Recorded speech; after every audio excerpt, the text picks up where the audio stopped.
بسم الله الرحمن الرحيم الحمد لله رب العالمين والصلاة والسلام على سيد المرسلين وعلى آله وصحبه أجمعين.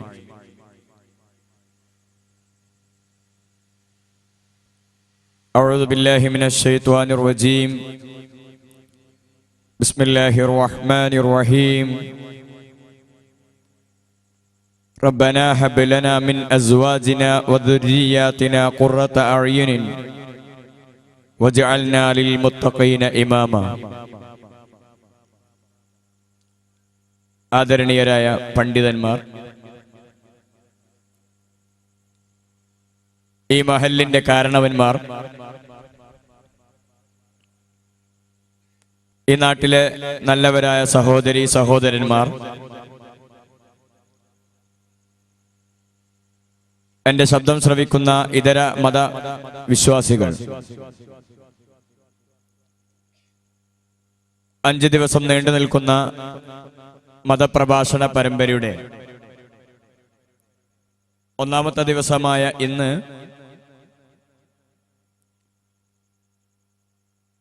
നമ്മുടെ മക്കൾ കൺകുളിർമ നൽകുന്ന മക്കളാവാൻ രക്ഷിതാക്കൾ ഏതൊക്കെ വഴികൾ അറിഞ്ഞിരിക്കണം എന്നതിനെ കുറിച്ച് പ്രതിപാദിക്കുന്നതാണ്. അല്ലാഹു സുബ്ഹാനഹു വ തആല നാം ഒരുമിച്ച് കൂടിയത് അവൻ പൊരുത്തപ്പെട്ട അമലായി സ്വീകരിക്കുമാറാവട്ടെ. നമ്മളിൽ നിന്നും മരിച്ചുപോയ മാതാപിതാക്കൾ, ഉസ്താദുമാർ, മറ്റു ബന്ധുമിത്രാദികൾ, അല്ലാഹു തആല അവരുടെ ഖബറുകൾ സന്തോഷത്തോപ്പാക്കി കൊടുക്കുമാറാവട്ടെ. പഴയ കാലങ്ങളിൽ മഹല്ലുകളിൽ നടന്നു വന്നിരുന്ന പണ്ഡിതന്മാരുടെ പ്രഭാഷണങ്ങൾ, അവരുടെ വഅളുകൾ, അതായിരുന്നു ഓരോ മഹല്ലിന്റെയും ജീവനാഡിയായത്. ഇന്നും ഇത്തരം കാര്യങ്ങൾ നമ്മുടെ മഹല്ലുകളിൽ നടക്കുന്നു എന്നത് വളരെ സന്തോഷകരമാണ്. എല്ലാ വർഷവും നടന്നു വരുന്ന ഇത്തരം പരിപാടികളിൽ സംബന്ധിക്കുവാൻ അല്ലാഹു തആല നമുക്ക് തൗഫീഖ് നൽകുമാറാവട്ടെ. പ്രിയമുള്ള സുഹൃത്തുക്കളെ, നാം ഏവരും ഏറ്റവും കൂടുതൽ സന്തോഷിച്ച ഒരു നിമിഷമായിരുന്നു നമുക്ക് ഒരു സന്താനമുണ്ടായത്. ലോകത്തെ എല്ലാവരും ആഗ്രഹിക്കുന്ന ഒരു കാര്യമാണ് ഒരു കുഞ്ഞ് ജനിക്കുക എന്നത്. കുട്ടികളില്ലാതെ കഷ്ടപ്പെടുന്ന ഒരുപാട് ആളുകൾ, വിഷമിക്കുന്ന ഒരുപാട് ആളുകൾ ഇന്ന് ലോകത്ത് ഉണ്ട്. വന്ധ്യതാ ചികിത്സക്ക് വേണ്ടി ഹോസ്പിറ്റലുകളിൽ കയറിയിറങ്ങുന്ന ഒരുപാട് യുവതി യുവാക്കളുണ്ട്. അല്ലാഹു സുബ്ഹാനഹു വ തആല അവർക്ക് സ്വാലിഹായ സന്താനങ്ങളെ നൽകുമാറാവട്ടെ. ഒരു കുഞ്ഞില്ലാത്തതിന്റെ വിഷമം കുട്ടികളില്ലാത്തവർക്ക് തിരിച്ചറിയുകയുള്ളൂ. പക്ഷേ ഇന്ന് കുഞ്ഞുങ്ങൾ ഒരു ഭാരമായി മാറുന്നോ എന്നൊരു ചിന്ത പത്രമാധ്യമങ്ങളിലൂടെ വായിക്കുമ്പോൾ നമുക്ക് തോന്നിപ്പോവുകയാണ്. ഒരു ഭാഗത്ത് മാതാപിതാക്കളെ നിഷ്ഠൂരമായി കൊല ചെയ്യുന്ന മക്കൾ വളർന്നു വരുമ്പോൾ, മറുഭാഗത്ത് തങ്ങളുടെ ജീവിതത്തിന് തടസ്സമായി മക്കൾ മാറുന്നുണ്ടോ എന്നൊരു കാരണം കൊണ്ട് നിഷ്ഠൂരമായി കൊല ചെയ്യപ്പെടുന്ന മാതാപിതാക്കൾ മറ്റൊരു ഭാഗത്തുണ്ടാകുമ്പോൾ, വേറെ ചില ഭാഗത്ത് സ്വന്തം മകളെ ശാരീരികമായി പീഡിപ്പിച്ചുകൊണ്ടിരിക്കുന്ന പിതാവും മാതാവും ഒരു ഭാഗത്ത് വിലസുമ്പോൾ, ഈ ലോകത്തിന് എന്ത് പറ്റിയെന്ന് നാം ആലോചിച്ചു പോവുകയാണ്.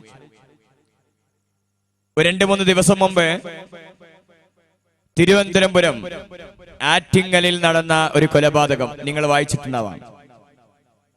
ആ വിഷയ സംബന്ധമായി പത്രങ്ങളിൽ നിരന്തരം അതിനെക്കുറിച്ചുള്ള വാർത്തകൾ വന്നിട്ടുണ്ട്.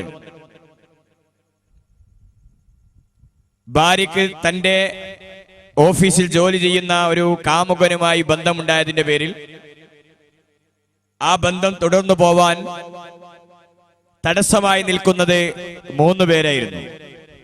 ഒന്ന് ഈ സ്ത്രീയുടെ മകൾ, രണ്ടാമത്തേത് ഭർത്തൃമാതാവ്, മൂന്നാമത്തേത് ഭർത്താവായിരുന്നു.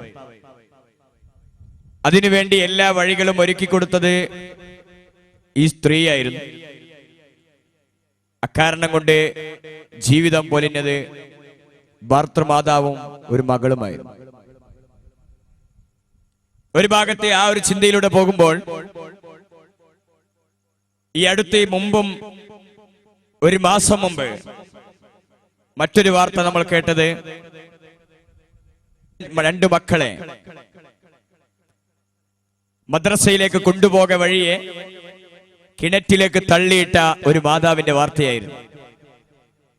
അതിനും ഇരയായി മാറിയത് രണ്ടു മക്കൾ. അതിന്റെ കാരണം വൈവിട്ട മാതാവിന്റെ ബന്ധവുമായിരുന്നു. എന്തേ ഇങ്ങനെയൊക്കെ സംഭവിക്കാൻ കാരണം എന്താണ്? മക്കൾ എന്തു തെറ്റാണ് ചെയ്തത് എന്ന ചോദ്യം ചോദിക്കുമ്പോൾ വളരെ ഉള്ളറകളിലേക്ക് ചിന്തിച്ചുകൊണ്ടിരിക്കുന്ന ഒരവസ്ഥയാണ്. സ്വന്തം മക്കളെ ക്രൂരമായി കൊല്ലുന്ന ഏതെങ്കിലും ഒരു മൃഗത്തെ നമുക്ക് കാണാൻ കഴിയില്ല.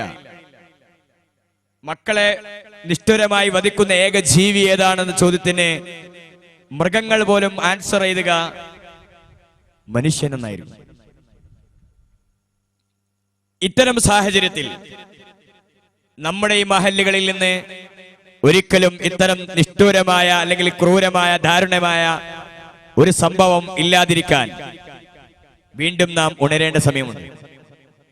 ഒരു ഭാഗത്ത് മാതാപിതാക്കൾ മക്കളോട് കാണിക്കുന്ന ക്രൂരമായ ഇടപെടലുകളാണെങ്കിൽ, മറുഭാഗത്തുള്ളത് നേരെ മക്കൾ മാതാപിതാക്കളോട് കാണിക്കുന്ന നിഷ്ഠൂരമായ പീഡനങ്ങളാണ്. അല്ലെങ്കിൽ മക്കളെ കൊണ്ട് വിഷമിച്ചുകൊണ്ടിരിക്കുന്ന ഒരുപാട് രക്ഷിതാക്കൾ. കഴിഞ്ഞ വർഷം ഏപ്രിൽ 9 പത്രം വായിച്ചാൽ നിങ്ങൾ കാണാൻ പറ്റുന്ന ഒരു വാർത്തയുണ്ടായിരുന്നു. ചെന്നൈയിൽ ഇംഗ്ലീഷ് മീഡിയത്തിൽ പഠിക്കുന്ന 9ാം ക്ലാസ് വിദ്യാർത്ഥി തന്റെ കയ്യിലുള്ള കടാര കൊണ്ട് അധ്യാപികയെ കൊലപ്പെടുത്തുകയുണ്ടായി. മെയ് 10 കഴിഞ്ഞ വർഷത്തെ മെയ് 10 പത്രത്തിൽ വന്നൊരു വാർത്തയുണ്ടായിരുന്നു. 10ാം ക്ലാസ്സിൽ പഠിക്കുന്ന തന്റെ സഹപാഠിയെ കത്തിയെടുത്ത് കഴുത്തറുത്ത് കൊലപ്പെടുത്തിയെന്ന വാർത്ത. അതിനുശേഷം മറ്റൊരു വാർത്ത പത്രങ്ങളിൽ വായിച്ചത് UKG വിദ്യാർത്ഥിനിയെ 10 വയസ്സുകാരൻ ബലാത്സംഗം ചെയ്തു കൊന്നു എന്ന വാർത്ത. വീണ്ടും പത്രങ്ങളിലൂടെ ഇങ്ങനെ വായിക്കുമ്പോൾ മദ്യത്തിനും മയക്കുമരുന്നിനും ലഹരിക്കും അടിമയാകുന്ന ഒരുപാട് സന്തതികളെയും നമുക്ക് കാണാൻ കഴിയും. എന്തേ നമുക്ക് ഇവിടെ സംഭവിച്ചതെന്ന ചോദ്യത്തിന് ഇൻഡോറിൽ പ്രോഗ്രാമിലൂടെ നമ്മൾ അവതരിപ്പിക്കുമ്പോൾ ലോകത്ത് ഇന്ന് ട്രെയിനിങ് പരിശീലനം ആവശ്യമുള്ള മേഖലയാണ് ഒന്ന് രക്ഷിതാക്കൾക്കും ഒന്ന് വിദ്യാർത്ഥികൾക്കും കുട്ടികൾക്കും. ഒരാൾ ഡോക്ടർ ആവാൻ, ഒരാൾ എഞ്ചിനീയർ ആവാൻ, ഒരാൾ അഡ്വക്കേറ്റ് ആവാൻ, ഒരു അധ്യാപകനാവാൻ ഒരുപാട് പഠിക്കണം. ഒരു വാഹനം നന്നാക്കുന്ന വ്യക്തിക്ക് ഒരു വാഹനം നന്നാക്കാൻ പഠിക്കേണ്ടതുണ്ട്. ഒരു വീട് നിർമ്മാണം നടത്തുന്ന ഒരാൾക്ക് വീട് നിർമ്മാണത്തിന്റെ എല്ലാ മേഖലയെക്കുറിച്ചും പഠിക്കേണ്ടതുണ്ട്. പക്ഷേ പഠിക്കാതെ ഒരു മേഖലയിൽ എത്തുന്ന ഒരു വിഭാഗമുണ്ടെങ്കിൽ അത് ഇന്ന് രക്ഷിതാക്കളാണ്. ഏതെങ്കിലും യൂണിവേഴ്സിറ്റിയിൽ നിന്ന് ആരെങ്കിലും രക്ഷിതാവാകാൻ ഒരു കോഴ്സ് ഇനിയും പാസ്സായിട്ടുണ്ടോ? ഉണ്ടാവില്ല. ഇനി കുട്ടികളോട് ചോദിച്ചു നോക്കൂ, അവർ പഠിക്കുന്ന വിദ്യാഭ്യാസ മേഖലയിൽ ബയോളജിയിലോ കെമിസ്ട്രിയിലോ ഫിസിക്സിലോ മാത്തമാറ്റിക്സിലോ ഏതെങ്കിലും പുസ്തകത്തിൽ ഒരു മാതാവിനോട് എങ്ങനെ പെരുമാറണം, പിതാവിനോട് എങ്ങനെ പെരുമാറണം എന്നതിനെ കുറിച്ച് പഠിപ്പിച്ചിട്ടുണ്ടോ? കെമിസ്ട്രി എടുത്ത് വായിച്ചു നോക്കുമ്പോൾ അവർക്ക് കിട്ടുന്നത് E=mc² ആണ്. കണക്കെടുത്ത് നോക്കുമ്പോൾ A+B² അതിനെക്കുറിച്ചുള്ള സമവാക്യങ്ങളാണ്. ഫിസിക്സ് എടുത്തു നോക്കുമ്പോൾ അതിന്റെ മേഖലയിലുള്ള മറ്റൊരു മേഖലയെ കുറിച്ചാണ്. ഇംഗ്ലീഷ് എടുത്തു നോക്കുമ്പോൾ ഗ്രാമറുകളുടെ മേഖലയാണ്. സോഷ്യൽ സയൻസിനെ കുറിച്ച് പഠിക്കുന്ന സമയത്ത് പഴയകാല സിദ്ധാന്തങ്ങളും തിയറികളുമാണ്. എവിടെയെങ്കിലും ഒരു ഭാഗത്ത് നിങ്ങളുടെ മക്കൾക്ക് ഏതെങ്കിലും ഒരു വിഷയ സംബന്ധമായിട്ട് മാതാവിനോട് എങ്ങനെ പെരുമാറണം, പിതാവിനോട് എങ്ങനെ പെരുമാറണം, സമൂഹത്തോട് എങ്ങനെ പെരുമാറണം എന്നതിനെ കുറിച്ചുള്ള ഒരു ബാലപാഠം ലഭിക്കുന്നുണ്ടോ എന്ന് ആലോചിക്കുക. വെള്ളം എന്ന് പറയുന്ന സാധനം ഉണ്ടാവുന്നത് H2O, ഹൈഡ്രജനും ഓക്സിജനും കൂടിയതാണ് എന്ന് അവൻ കെമിസ്ട്രിയിൽ നിന്ന് വായിക്കുമ്പോൾ ആ വെള്ളത്തിന്റെ തന്മാത്രയെക്കുറിച്ചും ഘടനയെക്കുറിച്ചും അവൻ പഠിക്കുമ്പോൾ ആ വെള്ളം സ്വന്തം പിതാവിന് കൊടുക്കണമെന്ന് പഠിപ്പിക്കാൻ ഏതെങ്കിലും ഒരു ബയോളജിയിൽ കാണുമ്പോ കെമിസ്ട്രിയിൽ കാണുന്നുണ്ടോ? ഇല്ല. അതുകൊണ്ട് തന്നെയാ പറഞ്ഞത് നമ്മുടെ മക്കൾക്ക് പരിശീലനം ആവശ്യമുണ്ട്. അൽഹംദുലില്ലാഹ് ഒരുപാട് പിഞ്ചുവേദങ്ങൾ ഇവിടെ സംഗമിച്ചിട്ടുണ്ട്. ഞാൻ ഇവിടെ പറയാൻ ഉദ്ദേശിക്കുന്ന വിഷയം രണ്ടുപേരും മാതാപിതാക്കളും മക്കളും അറിഞ്ഞിരിക്കേണ്ട മേഖലയെ കുറിച്ചാണ്. മാതാപിതാക്കൾ എങ്ങനെ കുട്ടികളോട് ഇടപെടുന്നു, മക്കൾ എങ്ങനെ മാതാപിതാക്കളോട് സമീപിക്കണം എന്ന് ഈ ക്ലാസ് കഴിയുന്നതോടുകൂടി ഇൻഷാ അല്ലാഹ് ഒരു മാറ്റത്തിന് വിധേയമാകണം. അല്ലാഹു തആല തൗഫീഖ് നൽകുമാറാവട്ടെ. സഹോദരന്മാരെ, നാം ഒന്ന് ആലോചിച്ച് നോക്കുക. നിങ്ങൾ ഇന്ന് ഈ പ്രോഗ്രാം കഴിഞ്ഞ് വീട്ടിലേക്ക് പോവുകയാണ്. വീട്ടിൽ ചെന്ന് നോക്കുമ്പോ നിങ്ങളുടെ ഒരു മകൻ 2 വയസ്സുള്ള കുട്ടി ചുമരിൽ വരച്ചുകൊണ്ടിരിക്കുകയാണ്. മറ്റൊരു കുട്ടി 3 വയസ്സുകാരി മണ്ണിൽ കളിച്ചുകൊണ്ടിരിക്കുകയാണ്. ഒരു 1.5 വയസ്സുള്ള കുട്ടി ബക്കറ്റിൽ കൈകൊണ്ട് കളിച്ചുകൊണ്ടിരിക്കുകയാണ്, വെള്ളത്തിൽ കളിച്ചുകൊണ്ടിരിക്കുകയാണ്. വേറൊരു കുട്ടി പുസ്തകത്തിന്റെ താളുകളിൽ ഇങ്ങനെ കുത്തി വരച്ചുകൊണ്ടിരിക്കുന്നു, ചിത്രങ്ങൾ വരച്ചുകൊണ്ടിരിക്കുകയാണ്. സ്വാഭാവികമായും ഈ കാണുന്ന കാഴ്ചയിൽ ഒരു പിതാവ്, ഒരു മാതാവ് എന്ന നിലയിൽ എന്തു ചെയ്യും? സ്വാഭാവികമായും നമ്മൾ തിരിച്ചറിയാത്ത രീതിയിൽ അവരോട് ഇടപെടുന്നു എന്നാണ്. എങ്ങനെയൊക്കെ ഇടപെടുന്നു? ഒന്നെങ്കിൽ ശകാരമായിട്ട്, ഏതെങ്കിലും പിഴവുകൾ, സംഭവങ്ങൾ, പ്രശ്നങ്ങൾ സംഭവിച്ചാൽ കുട്ടിയെ തിരുത്തുന്നത് ശകാരത്തിലൂടെയായിരിക്കും. പൊട്ടൻ, മരമണ്ടൻ, മണ്ടൂസ്, ഇബിലിസ്, പിശാജ്, ജന്തു, ഹംക്ക്, പഹയൻ, പോത്ത്, മരമ്പോത്ത്, കൊരങ്ങൻ, കൊരങ്ങത്തി, കണ്ടാമൃഗം, ബലാലെ തുടങ്ങിയിട്ടുള്ള കുറെ വാചകങ്ങൾ. ഇവിടെ ഇപ്പൊ അങ്ങനത്തെ പ്രയോഗിക്കില്ല എന്നാണ് എനിക്ക് തോന്നുന്നത്. ഇത്തരം വാചകങ്ങളെ കൊണ്ടാണ് ഇന്ന് കുട്ടികളോട് പ്രയോഗങ്ങൾ നടത്തുന്നത്. സ്വാഭാവികമായും അത് കുട്ടിയുടെ തലച്ചോറിൽ, സബ് കോൺഷ്യസ് മൈൻഡിൽ അതൊരു മുറിവായി കിടക്കും എന്നാണ്. അത് മുറിവായി കിടക്കും. എത്രത്തോളം ചെറുപ്രായത്തിലുള്ള സംഭവങ്ങൾ പോലും ഇന്ന് നമ്മൾ മറക്കുന്നില്ല. ഒരിക്കലും മറക്കാൻ കഴിയില്ല. കാരണം അത്തരം രീതിയിലാണ് മനസ്സിനെ പ്രിപ്പയർ ചെയ്തു വെച്ചിരിക്കുന്നത്. അതുകൊണ്ട് ശകാരങ്ങൾ ഒഴിവാക്കുക. ചിലപ്പോൾ താരതമ്യം ചെയ്തുകൊണ്ടേയിരിക്കും. അവനെ കണ്ടുപിടിക്കുക, ഇവനെ കണ്ടുപിടിക്കുക, മറ്റു കുട്ടികളെ കണ്ടുപിടിക്കുക എന്ന് പറഞ്ഞ് താരതമ്യം ചെയ്യുന്ന രക്ഷിതാക്കളുണ്ട്. വേറെ ചില ആളുകൾ അവഹേളിക്കും. എന്താ അവഹേളിക്കുക?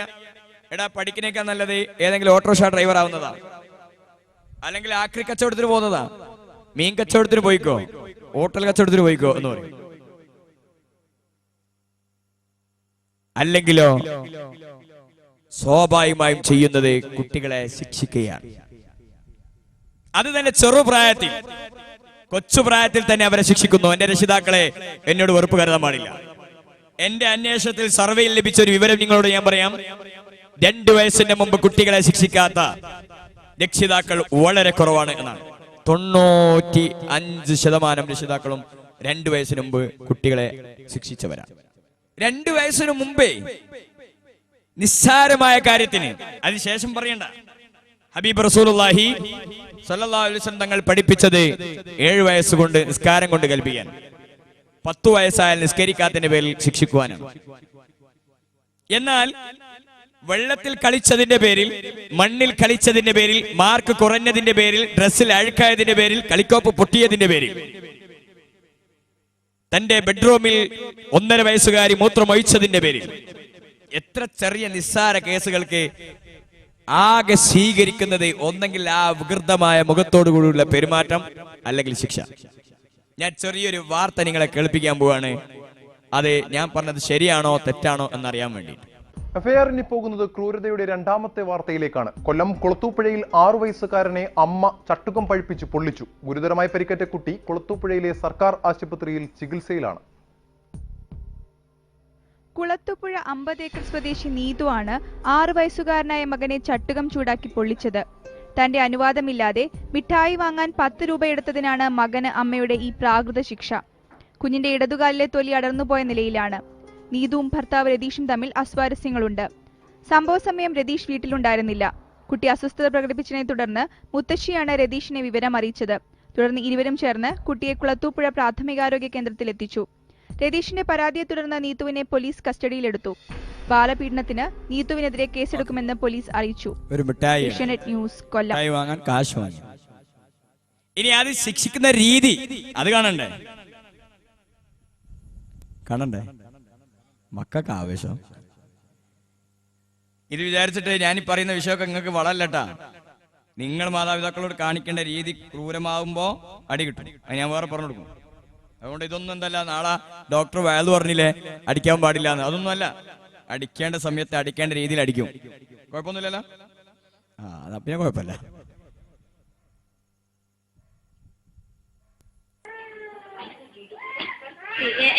ഇതാ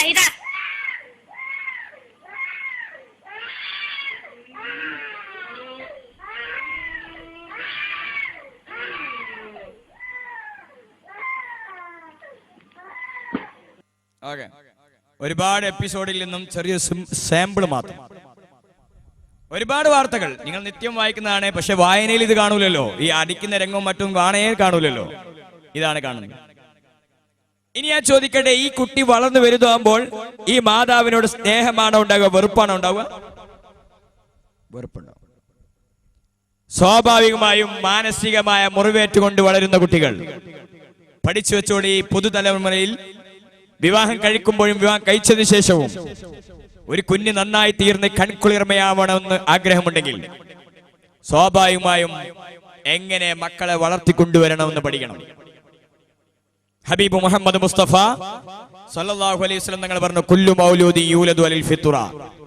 ഏതൊരു കുട്ടിയും ജനിക്കുന്നത് നിഷ്കളങ്കമായ ഹൃദയത്തോടു കൂടിയാണ്. ഫഅബവാഹു യുഹവ്വിദാനി ഔ യുനസ്സിറാനി ഔ യുമജ്ജിസാനിഹി. മാതാപിതാക്കളാണ് അവനെ ജൂതനും ക്രിസ്ത്യാനിയും അഗ്നി ആരാധകനും ആക്കി തീർക്കുന്നത്, തമ്മാടിയാക്കുന്നത്, നല്ലവനാക്കുന്നത്, മോശക്കാരനാക്കുന്നത് എല്ലാം മാതാപിതാക്കളാണ് എന്ന് പറയുമ്പോൾ എങ്ങനെയാണ് മാതാപിതാക്കൾ മക്കളെ ജൂതനും ക്രിസ്ത്യാനും മതമുള്ളവനും മതമില്ലാത്തവനാക്കി തീർക്കുന്നത്? എങ്ങനെ? ആ രീതിയാണ് പഠിക്കേണ്ടത്. ഇന്ന് പല പെൺകുട്ടികളും മതം മാറിയിട്ട് പലരുടെ പിന്നാലെയും പോയ സംഭവങ്ങൾ ഇൻഷാ അല്ലാഹ് ഞാൻ കാണിച്ചു തരാം. എന്തേ മതം മാറി മറ്റൊരു മേഖലയിലേക്ക് പോകുന്നു? എന്തേ മക്കൾ വൈവിട്ട് അക്രമ സ്വഭാവത്തിലേക്ക് പോകുന്നു?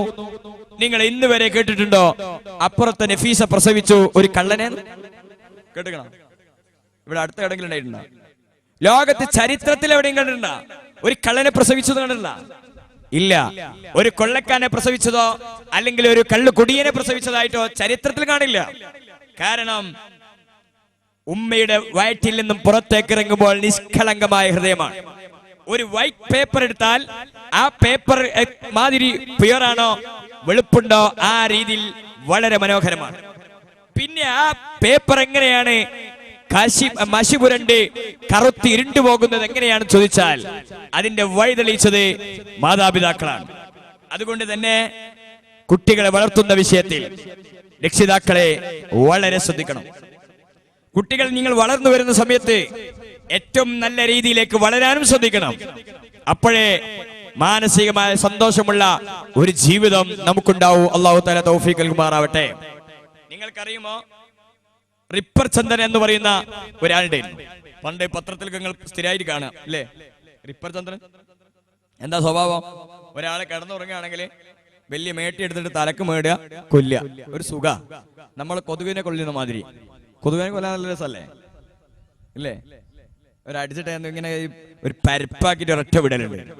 ഇതേമാതിരി ചില ആൾക്കാർ ഒരു സുഖാണിത്.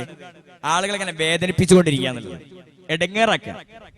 ഇതുപോലെ കൊല നടത്തുക എന്നുള്ള ഒരു മാനസിക വൈകല്യമായ ഒരു അസുഖമായ റിപ്പർ ചന്ദ്രൻ. ആ റിപ്പർ ചന്ദ്രനെ തൂക്കിലേറ്റാൻ വേണ്ടി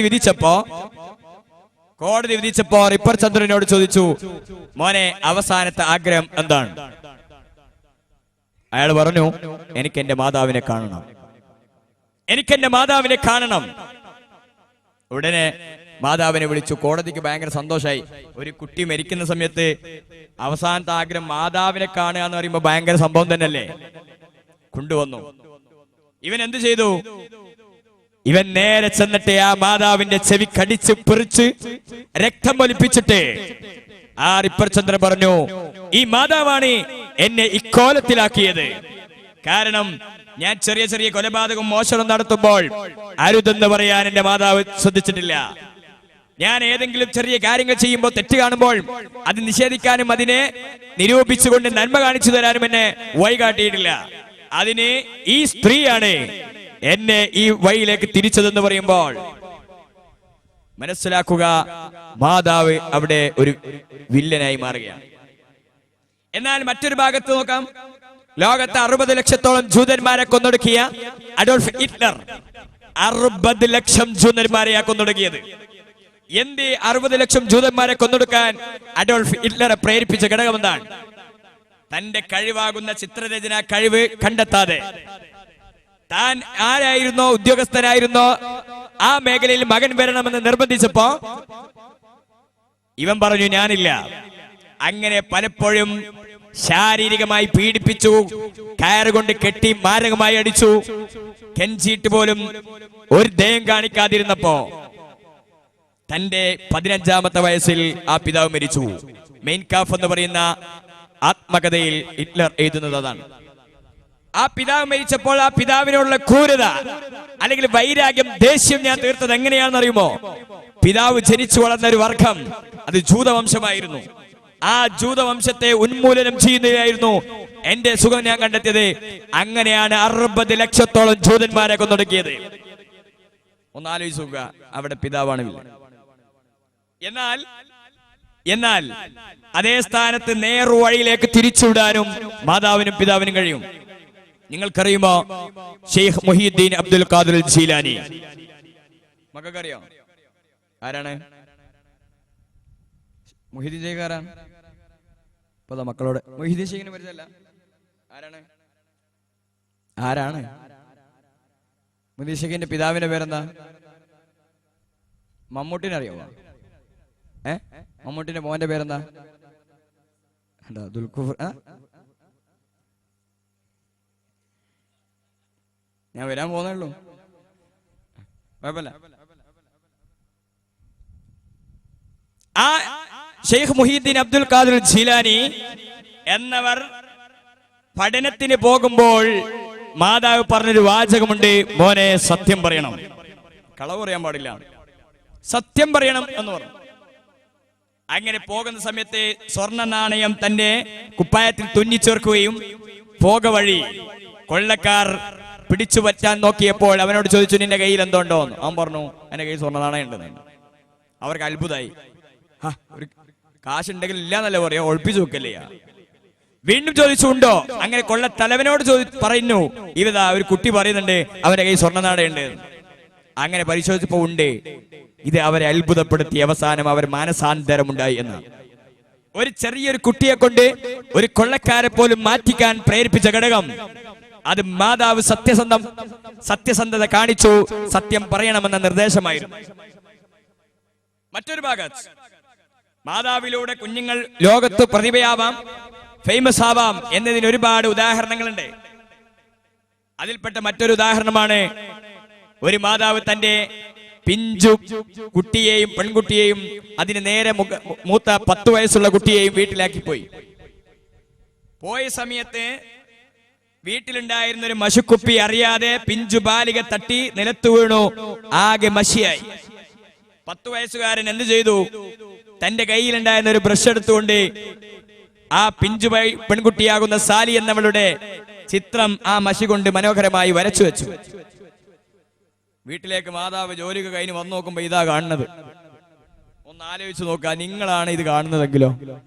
വാപ്പന്റെ മേശപ്പുറത്തുണ്ടായ മഷി അറിയാതെ തട്ടിയിട്ട് മൊത്തം ചിത്രാക്കിയിട്ടുണ്ട്.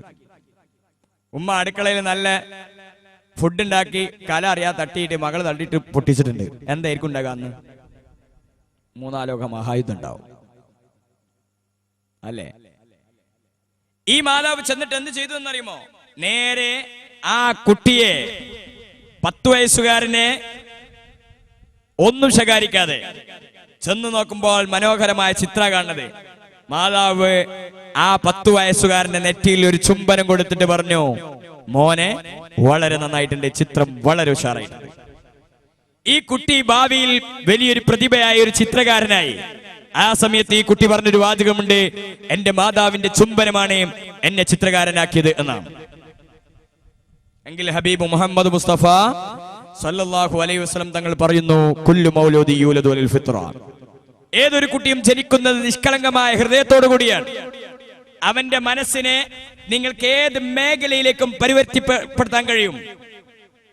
ഒരു മനഃശാസ്ത്രജ്ഞൻ പറഞ്ഞത്, നിങ്ങളുടെ മക്കളെ ജനിച്ച ഉടനെ എന്റെ കൈ തരാം, 5 വയസ്സാകുമ്പോഴേക്ക് നിങ്ങൾക്ക് ഏത് രീതിയിലാണ് വേണ്ടത് ആ രീതിയിൽ ഞാൻ ആക്കി തരാം. ഒരു കുട്ടിയെ നിങ്ങൾ കടുവ എന്ന് ഇരിക്കോളൂ, ഞാൻ കടുവയുടെ രീതിയിലാക്കി തരാം. ഒരു കുട്ടിയെ നിങ്ങൾ കുരങ്ങൻ എന്നാക്കി തരൂ, കുരങ്ങന്റെ രീതിയിലാക്കി തരാം. ഒരു കുട്ടിയുടെ കഴുത്തിൽ നിങ്ങൾ മൃഗം അല്ലെങ്കിൽ വേറെ ഏതെങ്കിലും ജീവിയുടെ പേര് ചെയ്തു, ഞാൻ ആ ജീവിയുടെ കോലത്തിലാക്കി തരാം. കാരണം ജനിച്ച ഉടനെ തന്നെ ഏറ്റവും കൂടുതൽ മനോഹരമായി പരിവർത്തിപ്പെടുത്താൻ കഴിയുന്ന പ്രായമാണ്. അതുകൊണ്ട് എന്റെ രക്ഷിതാക്കളെ, ഒരു കുഞ്ഞിന്റെ ജന്മനം, ഒരു കുഞ്ഞിന്റെ വളർച്ച, ആ വളർച്ചയിൽ ഏറ്റവും കൂടുതൽ ശ്രദ്ധിക്കേണ്ട മേഖലയാണ് എന്നാണ്. എവിടെ മുതൽ കുഞ്ഞിൻ വളർച്ചയുണ്ടാവണം, ഏതൊക്കെ തരത്തിലുള്ള വളർച്ചയുണ്ടാവണം, അതാണ് നമ്മൾ പഠിക്കേണ്ടത്. ശാരീരിക വളർച്ച വേണം, മാനസിക വളർച്ച വേണം, വൈകാരിക വളർച്ച വേണം, ബുദ്ധിപരമായ വളർച്ച വേണം, സാമൂഹിക വളർച്ച വേണം, ആത്മീയ വളർച്ച വേണം. ഇതെല്ലാം കൂടി ഉണ്ടാവണം. ശാരീരിക വളർച്ചയ്ക്ക് മാത്രമേ നമ്മൾ പ്രോത്സാഹനം കൊടുക്കുന്നുള്ളൂ. നല്ല ഫുഡ് ഇല്ല കിട്ടല്ലേ മക്കളെ, ബിരിയാണി, നെയ്ച്ചോറ്, ഇതാണ്. അത് തിന്നിട്ടില്ലെങ്കിൽ വലിയ പ്രശ്നമായിരിക്കും. അത് തീറ്റിക്കാൻ വേണ്ടി മുത്താറിയൊക്കെ തീറ്റിക്കുന്ന രംഗുണ്ട്. ബാറ്റിലേക്ക് കുത്തിക്കയറ്റിയ അടിച്ച് പെട്ടെന്ന് ഡോക്ടറാകാൻ വേണ്ടിട്ട് അവസാനം ഡോക്ടറെ അടുത്ത് കൊണ്ടുപോകേണ്ട അവസ്ഥ ഉണ്ടായാലും അല്ലേ, ആ രീതിയിലേക്ക് മാറാം. ഞാൻ പറയുന്നു, ഒരു കുട്ടിയുടെ ശാരീരിക, മാനസിക, വൈകാരിക, ബുദ്ധിപരമായ, ആത്മീയ, സാമൂഹിക വളർച്ച, ആ വളർച്ചയുടെ തുടക്കം നടക്കുന്നത് മനഃശാസ്ത്രം പറയുന്നു 3-4 ബർത്ത് ജന്മം ഉണ്ട് എന്നാണ്. Embryological birth. ആദ്യം കുട്ടി ജനിക്കുന്നത് ഗർഭാശയത്തിലാണ്. ആ ഗർഭാശയത്തിൽ ജനിക്കുന്ന കുട്ടിക്ക് ശാരീരികവും മാനസികവും ആത്മീയവും ഭൗതികവുമായ വളർച്ചക്കുള്ള വഴികൾ തുറന്നു കൊടുക്കണം. അതിന് സ്ത്രീ എന്ത് ചെയ്യണം? നല്ല ഫുഡ് കഴിക്കണം. എന്നാൽ കുട്ടി ശാരീരിക വളർച്ച ഉണ്ടാവും. ബുദ്ധിമായ വളർച്ച ഉണ്ടാണെങ്കിൽ പ്രോട്ടീനും കാൽസ്യവും വിറ്റാമിനും അടങ്ങിയ ഭക്ഷണം കഴിക്കണം, ഈത്തപ്പഴം കഴിക്കണം, പാല് കുടിക്കണം. എന്നാലേ കുട്ടി ബുദ്ധിപരമായ വളർച്ച ഉണ്ടാവും. അല്ലാതെ 10ാം ക്ലാസ്സിലെത്തിയിട്ട് സന്തോഷപ്രമി വാങ്ങി കൊടുത്താല് ആ സന്തോഷനെ ബുദ്ധി ഉണ്ടാവും കേട്ടാ. ആ ഭ്രമിയോണ്ടൊന്നും കാര്യമില്ല, അതൊക്കെ ഒരു പരസ്യത്തിലുള്ളതാ, ബ്രെയിൻ വർക്ക് ചെയ്യൂല. ഇനിയോ, കുട്ടിയുടെ മാനസിക വളർച്ചക്ക് സ്ത്രീ പ്രധാന ഘടകമാണ് പ്രഗ്നന്റ് സ്റ്റേജില്. കാരണം ഇപ്പോ ഗർഭിണി ആയിരിക്കുന്ന സമയത്ത് സ്ത്രീ ഇങ്ങനെ കിടക്കുകയായിരുന്നു. 10 മണിക്ക് ഭർത്താവ് വന്നിട്ട് വാതിൽ മുട്ടുമ്പോ ഒരു നെട്ടലേക്ക് പാടച്ചോനെ ആരാ വന്ന്, ഈ നെട്ടൽ ഉള്ളിലുള്ള കുട്ടിക്ക് ബാധിക്കും. ചെയ്യാൻ പാടില്ല. എന്തെങ്കിലും ഒരു വിഷമം ഈ സ്ത്രീയിൽ അനുഭവപ്പെട്ടാൽ, ദുഃഖം അനുഭവപ്പെട്ടാൽ അത് കുഞ്ഞിനെ ബാധിക്കും. ഈ കുട്ടിയെ ഭാരമായി മാറും. ഭാവിയിൽ ജനിച്ചു കഴിഞ്ഞാൽ എന്താണോ, പ്രഗ്നന്റ് ആവുന്നത് തന്നെ ഒരു ഭാരമായിട്ടാ. വേണ്ടില്ലായിരുന്നു എന്ന ചിന്ത, ആ ചിന്തയിലാണ്. ഇപ്പൊ ചില സ്ത്രീകൾക്ക് പ്രഗ്നന്റ് സമയമാകുമ്പോ ബെഡ് റെസ്റ്റാ. ഡോക്ടർമാർ പറയും ബെഡ് റെസ്റ്റ് എടുക്കണമെന്ന്. എന്നിട്ട് എന്ത് ചെയ്യാ, നല്ലോണം TV മുമ്പിൽ പോയിരിക്കും, സീരിയലും കാണും, കുങ്കുമപ്പൂ സീരിയലും കണ്ടിരിക്കുക. ആ സീരിയലും കണ്ട് കരയുന്ന സ്ത്രീ ആണെങ്കിൽ ജനിക്കുന്ന കുട്ടി കരച്ചിലോട് കരച്ചിലായിരിക്കും, ഭയങ്കര കരച്ചിലായിരിക്കും. എന്താ കാരണം? ഗർഭാവസ്ഥയിൽ വെച്ചുകൊണ്ട് കുട്ടി കരച്ചിൽ പരിശീലിക്കുകയാണ്. ഞാൻ പറയുന്നു, ആത്മീയപരമായി, ധാർമ്മികപരമായി, ശാരീരികപരമായിട്ടുള്ള കാര്യങ്ങളെല്ലാം പ്രഗ്നന്റ് സ്റ്റേജിൽ നല്ല രീതിയിൽ നിങ്ങൾ ചെയ്തിട്ടുണ്ടെങ്കിൽ ആ സമയത്ത് ഉള്ളിൽ വെച്ചുകൊണ്ട് കുട്ടി നല്ല മനോഹരമായ രീതിയിൽ വളർച്ചയുണ്ടാകും എന്നാണ്. ആ പ്രസവിക്കുന്ന ടൈം പോലും മനസ്സിന്റെ സന്തോഷത്തോടു കൂടിയായിരിക്കണം. അതിനെന്ത് ചെയ്യണം? പഴയ കാലത്ത് പ്രസവങ്ങൾ നടക്കുന്നത് സിസേറിയൻ അല്ലായിരുന്നു. പണ്ടങ്ങനെ സിസേറിയൻ ഉണ്ടായിരുന്നോ? പ്രായമുള്ളവരോട് ചോദിച്ചാൽ മതി, സിസേറിയൻ ഉണ്ടായിരുന്നോ? ഇല്ല. ഇന്ന് സിസേറിയൻ ആണോന്ന് ആദ്യം ചോദിക്കുക, പ്രസവമാണോന്നല്ല. എന്താ ചോദിക്കുക? സിസേറിയൻ ആണോ? ഹോസ്പിറ്റലുകളിൽ പോവുകയാണ്. എന്തേ? വ്യായാമം കിട്ടാത്തത് കൊണ്ട് ശരീരത്തിൽ കൊളസ്ട്രോളും കൊഴുപ്പും അടങ്ങിയിട്ട് സിസേറിയൻ നടത്തേണ്ടി വരിക. മാനസികമായി അയവ് കിട്ടുന്നില്ല. പഴയ കാലത്തെ പ്രസവത്തിന്റെ മുമ്പ് പിതാവും അല്ലെങ്കിൽ വീട്ടിലുള്ള സ്ത്രീകൾ ചെല്ലിയിരുന്ന ഒരു മാല ഉണ്ടായിരുന്നു. ഏത് മാലയായിരുന്നു? തസ്ബീഹ്, നഫീസത്ത് മാല. കേട്ടില്ല മക്കളെ? കേട്ടില്ല. അതാ ബിസ്മിയും ഹംദും സ്വലാത്തും നൽസലാമും മുന്നേ ബില്ലിനെ ഫീസത്ത് മാല ഞാൻ തുടങ്ങിയിടുന്നേ. അതങ്ങ് പാടുമ്പോണ്ട് എന്തൊരു രസാന്നറിയോ. ഇനി മ്യൂസിക് തെറാപ്പി എന്ന് പറയാറുണ്ട്, സംഗീത ചികിത്സ. രോഗിയുടെ അടുത്ത് വെച്ചിട്ട് സംഗീതം കേൾപ്പിക്കണോന്ന്. നമ്മൾ സാധാ സംഗീതമാവണ്ട, അവരെ സംഗീതം അവർ പറഞ്ഞത്. എന്നാൽ രോഗിയുടെ അടുത്ത് വെച്ച് ഖുർആൻ ഓതണം എന്നാ ഇസ്ലാം പഠിപ്പിച്ചത്. എത്ര മനോഹരായിരിക്കും. ആയാസം കിട്ടും, ശരീരത്തിലുള്ള ഹോർമോൺ വ്യതിയാനങ്ങൾ സംഭവിക്കും. ഈ സ്ത്രീ ഇത് ചൊല്ലുമ്പോൾ തലച്ചോറിൽ നിന്നും പ്രത്യേകമായ ഹോർമോൺ നടക്കുന്നുണ്ട്. അത് ശരീരത്തിന് ഗുണം ചെയ്യുന്നുണ്ട്, രോഗപ്രതിരോധ ശക്തി ഉണ്ടാക്കുന്നുണ്ട്. മറന്നുപോയി, ഇന്ന് ഏഷ്യാനെറ്റ് ചാനല് കൈരളിമാല എന്നാ വേറെ കുറെ സാധനം, പട്ടുമാൽ മാല, ഇതൊക്കെ കണ്ടിരിക്കുക. ആരാണ് അഭിനയിക്കുന്നത്, ഏതാ രീതി, അതിന് മാത്രം സ്പെഷ്യലായിട്ട് ഏരിയകളും കൊടുത്തു. മഗ്‌രിബ് ഇശാന്റെ ഇടയിൽ അത് കൂടുതൽ ഉണ്ടാവുക. കുട്ടിപ്പട്ടാളൊക്കെ എപ്പോഴാ മക്കൾ ഉണ്ടാവില്ലേ? 8 മണിക്കാ ഏറെ കല്യാണോ?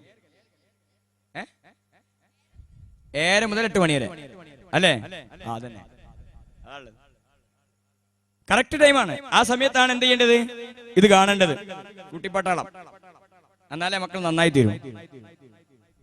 ഞാൻ പറയുന്നു, വളർന്നു വരുമ്പോൾ വീണ്ടും കുട്ടി ജനിക്കുന്ന സമയത്ത് നമുക്ക് കൺകുളിർമയുള്ള മക്കളാവണമെന്ന് ആഗ്രഹമുണ്ടെങ്കിൽ പരിശുദ്ധ ഖുർആൻ അതാണ് പഠിപ്പിച്ചത്. റബ്ബനാ ഹബ് ലനാ മിൻ അസ്വാജിനാ വദുർരിയാതിനാ ഖുർറത അയ്യുനിൻ. പടച്ചവനെ, മക്കളിൽ നിന്നും കൺകുളിർമ വേണം. അവർ നല്ല മേഖലയിൽ സന്തോഷത്തോടു കൂടി എത്തുമ്പോൾ അവരെ കാണുമ്പോൾ ഉണ്ടാവുന്ന സന്തോഷം, ആ സന്തോഷമാണ് നമുക്ക് ഏറ്റവും ആവശ്യമുള്ളത്, അല്ലാതെ ഒന്നുമല്ല. ആ കൺകുളിർമയോടുകൂടി മക്കളെ കാണണമെന്ന് ആഗ്രഹമുണ്ടെങ്കിൽ ധാർമ്മികരമായ മതചിത്തയോടുകൂടി വളർത്തേണ്ട രീതിയിൽ വളർത്തിക്കൊണ്ടുവരണം. ജനിച്ച ഉടനെ മക്കൾ അവരുടെ വലത് ചെവിയിൽ വാങ്ങൊടുക്കണം, ഇടത് ചെവിയിൽ ഇഖാമത്ത് കൊടുക്കണം. ഹബീബ് മുഹമ്മദ് മുസ്തഫ സല്ലല്ലാഹു അലൈഹി വസല്ലം തങ്ങൾ പറഞ്ഞു, എന്നാൽ പിശാച് തൊടൂല. ഉമ്മു സുബിയാൻ. ഇന്ന് ചില കുട്ടികൾക്കൊക്കെ അപസ്മാരവും ഭയങ്കര വാശിയും ദേഷ്യവും ഉണ്ടാകുന്നുണ്ട്. ഡോക്ടർമാരും കൗൺസിലർക്ക് അടുത്ത് പോയാലും മാറൂല. എന്താണ്? ഈ പിശാച് അതിൽ കയറിയതാ. മഗ്‌രിബ് ഇശാന്റെ ഇടയിൽ പണ്ട് പ്രായമുള്ളവർ പറയാറുണ്ടായിരുന്നു, പുറത്തിറങ്ങാൻ പാടില്ല എന്ന്, മക്കളെ പുറത്തിറക്കരുതെന്ന്, അല്ലേ? എന്നാലും മക്കൾ ഇന്ന് പുറത്താണ്ടാകാം. കുറച്ച് കഴിയുമ്പോണ്ടാവും തലവേദനയും ഊരവേദനയായിട്ട് വരും. ഭയം, പേടി. എത്ര കേസുകളാണ് നമ്മളെ കൗൺസിലിംഗ് വരാറുള്ളത്? എന്റെ കാരണം ഭയങ്കര പേടിയാണ്. ഒരാളെ കാണാൻ പേടി, എന്തൊക്കെ വരുന്നതായി തോന്നുക. അന്വേഷിക്കുമ്പോഴാണ് പൈശാചികമായ ബുദ്ധിമുട്ടുകൾ ഈ കുട്ടിയിൽ ബാധിച്ചു. ജനിക്കുമ്പോൾ തന്നെ കുട്ടിയുടെ ചെവിയിൽ വാങ്ങിക്കൊടുക്കണം, താമസിക്കണ്ട. എന്നിട്ടോ ആ കുഞ്ഞിന് ഈത്തപ്പഴം ചവച്ചരച്ചുകൊണ്ട് സ്വാലിയായ മനുഷ്യനെ കൊണ്ട് കൊടുപ്പിക്കണം. ഈത്തപ്പഴത്തിന് അത്രത്തോളം പവറുള്ള സാധനമാണ്. പ്രോട്ടീനും കാൽസ്യവും ഇരുമ്പ് എല്ലാം അടങ്ങിയിട്ടുള്ള സാധനമാണ് ഈത്തപ്പഴം. അതെന്റെ സ്വാലിയായ മനുഷ്യൻ കൊടുക്കുമ്പോ ആ ഉമിനീര് കൊണ്ട് ഇവന്റെ ശരീരത്തിൽ വരുമ്പോൾ ഇവനൊരു മെസ്സേജ് കൊടുക്കുകയാണ്, മോനെ, നീ നല്ല രക്തവും നല്ല ശരീരവും നല്ല വ്യക്തിയുമായി തീരുകയാ എന്നാണ്. എന്നിട്ടോ സ്വാലിയായ മനുഷ്യന്റെ അടുത്ത് കൊണ്ടുപോയിട്ട് പേര് ഇടണം എന്നാണ്. അന്ന് പഴയകാലത്ത് അങ്ങനെയായിരുന്നു. ഹബീബ് മുഹമ്മദ് മുസ്തഫ സല്ലല്ലാഹു അലൈഹി വസല്ലം തങ്ങളുടെ അടുക്കലേക്ക് സ്വഹാബികൾ ഏതെങ്കിലും കുഞ്ഞ് ജനിച്ചാല് നേരെ കൊണ്ടുപോവുക നബി തങ്ങളുടെ അടുത്തേക്ക്. നബി തങ്ങൾ എന്ത് ചെയ്യുന്ന, ചവച്ചരച്ച് ആ ഉമിനീര്, ഈത്തപ്പഴത്തിന്റെ ഉമിനീര് കുട്ടി വായി കൊടുക്കും.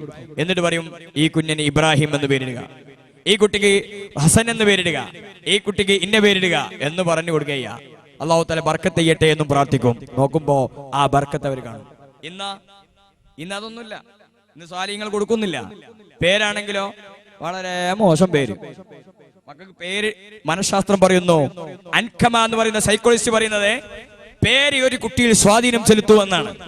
ലോക കുപ്രസിദ്ധി നേരുടെ പേരുകൾ പരിശോധിച്ചു നോക്കുമ്പോ അത് അവരുടെ എഫക്ട് ചെയ്യുന്ന, മാനസികമായിട്ട് എഫക്ട് ചെയ്യുന്ന. മക്കൾക്ക് നല്ല പേരിടണം, ഇല്ലെങ്കിൽ മക്കൾക്ക് ആ സ്വഭാവത്തിന്റെ എല്ലാ കാര്യവും കാണും. ഇപ്പൊ മക്കൾക്ക് പേരിടൽ എങ്ങനെ? ഫാത്തിമ റിലയൻസ്, ഐഷ ഇൻകമിങ്, റുക്കിയ നോക്കിയോ, മുഹമ്മദ് SMS, അബ്ദുൽ കമ്പ്യൂട്ടർ. നോക്കുമ്പോ ഉണ്ടാവും മോനെ കമ്പ്യൂട്ടറിന് മുമ്പിൽ, മോനെ പേരെന്താ? അബ്ദുൽ കമ്പ്യൂട്ടർ. ഉണ്ടാവും വാട്സപ്പിലാണ്, പേരെന്താ? മുഹമ്മദ് SMS. ടെക്നോളജി പേരാണ്.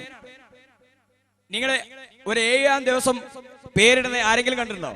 എത്ര വയസ്സായി? 3 വയസ്സായി. പേരിങ്ങനെ ഡിസ്കവറി അന്വേഷിച്ചുകൊണ്ടിരിക്കുകയാണ്. എങ്ങോട്ടാ അന്വേഷിക്കുന്നത്? ദുബായിലേക്ക്. എളാപ്പനെ വിളിച്ചു നോക്കിയാ ഒരു നല്ല പേര്, അവിടെ ഏതെങ്കിലും അറബി കിട്ടിട്ടുണ്ടോ എന്ന് നോക്കുമ്പോ അബ്ദുൽ ഖുദ്ദൂസ്. അതന്നെ ഇടട്ടെ.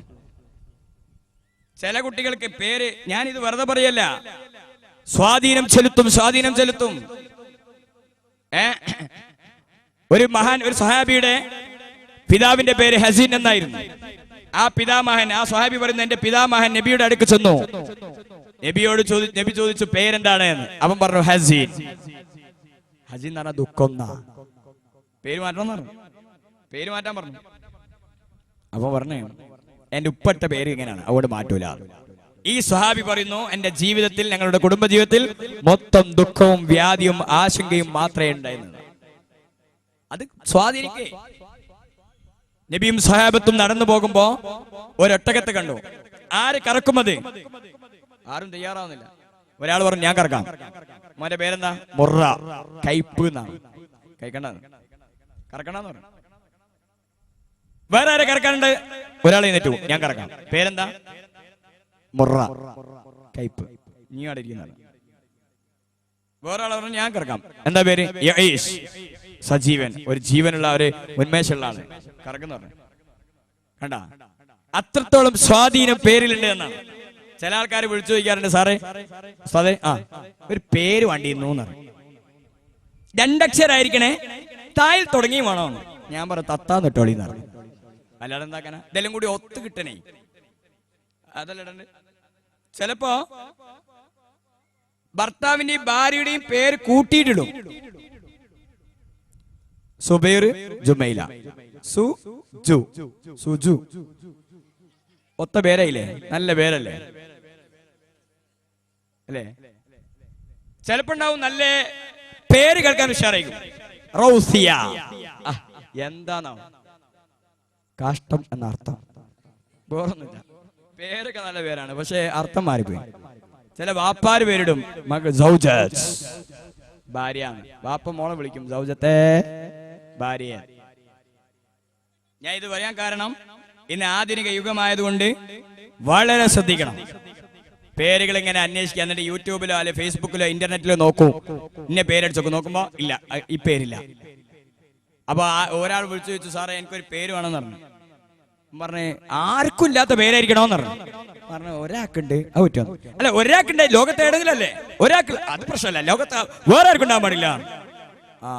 ഇബ്ലീസ്, കറക്റ്റ്. ഒരാൾക്കല്ലേ ഉള്ളൂ, വേറെ ആർക്കും ഇല്ലല്ലോ, ഇനി ഉണ്ടാവുകയില്ലല്ലോ. അതിട്ടോ ഇബ്ലീസ് ആവും. ചില ആൾക്കാർ ഉള്ള പേരിന്റെ മോഡിഫൈ ചെയ്യും. റഹീം എന്ന എല്ലാവർക്കും ഉണ്ടാകുക. അപ്പൊ അതൊന്ന് മോഡിഫൈ ചെയ്തിട്ട് ഒരു പുള്ളിട്ട് കൊടുക്കും, റജീം. ശരിയാ, കറക്റ്റാ. റഹീം എന്ന് പറഞ്ഞാല് കാരുണ്യം ചെയ്യുന്ന ആൾ. റജീം എന്ന് പറഞ്ഞാൽ ആട്ടപ്പെടേണ്ടവൻ. ഒന്ന് സ്വഭാവം കണ്ട ആട്ടപ്പെടേണ്ടി വരും.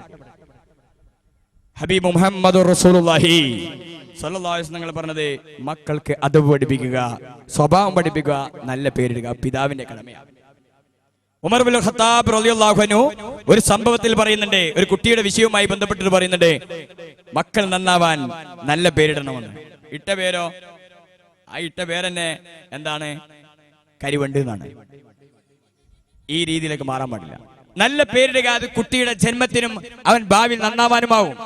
ഒന്ന് ആലോചിച്ച് നോക്കൂ, നിങ്ങൾ കുട്ടി കിട്ടുന്ന പേര് ഫായിസ് എന്നാണെങ്കിൽ അവന് സ്കൂളിലേക്ക് പോയിരിക്കും, അല്ലെങ്കിൽ മദ്രസയിലേക്ക് പരീക്ഷയ്ക്ക് പോവുക.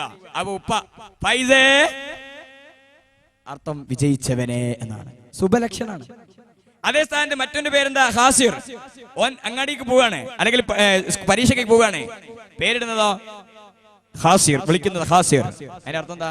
പരാജിതനെ. ഓൻ തോറ്റ് തൊപ്പിയിട്ടും കൊണ്ട് വരും. അതുകൊണ്ട് മക്കൾക്ക് നല്ല പേരിടുക.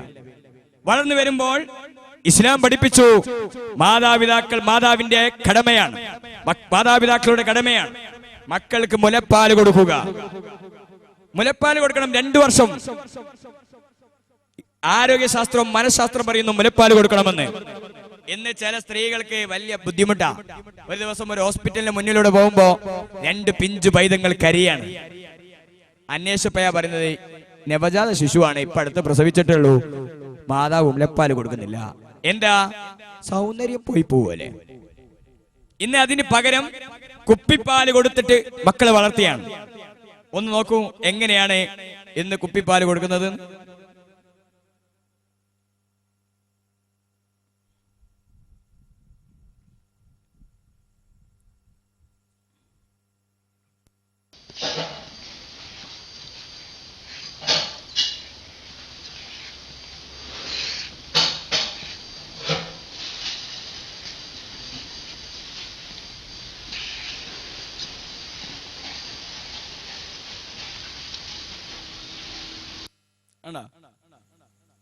മുമ്പ് ഇപ്പൊ ചില സ്ത്രീകളൊക്കെ TV മുമ്പിൽ വെച്ചിട്ടാ മുലപ്പാൽ എടുക്കുക.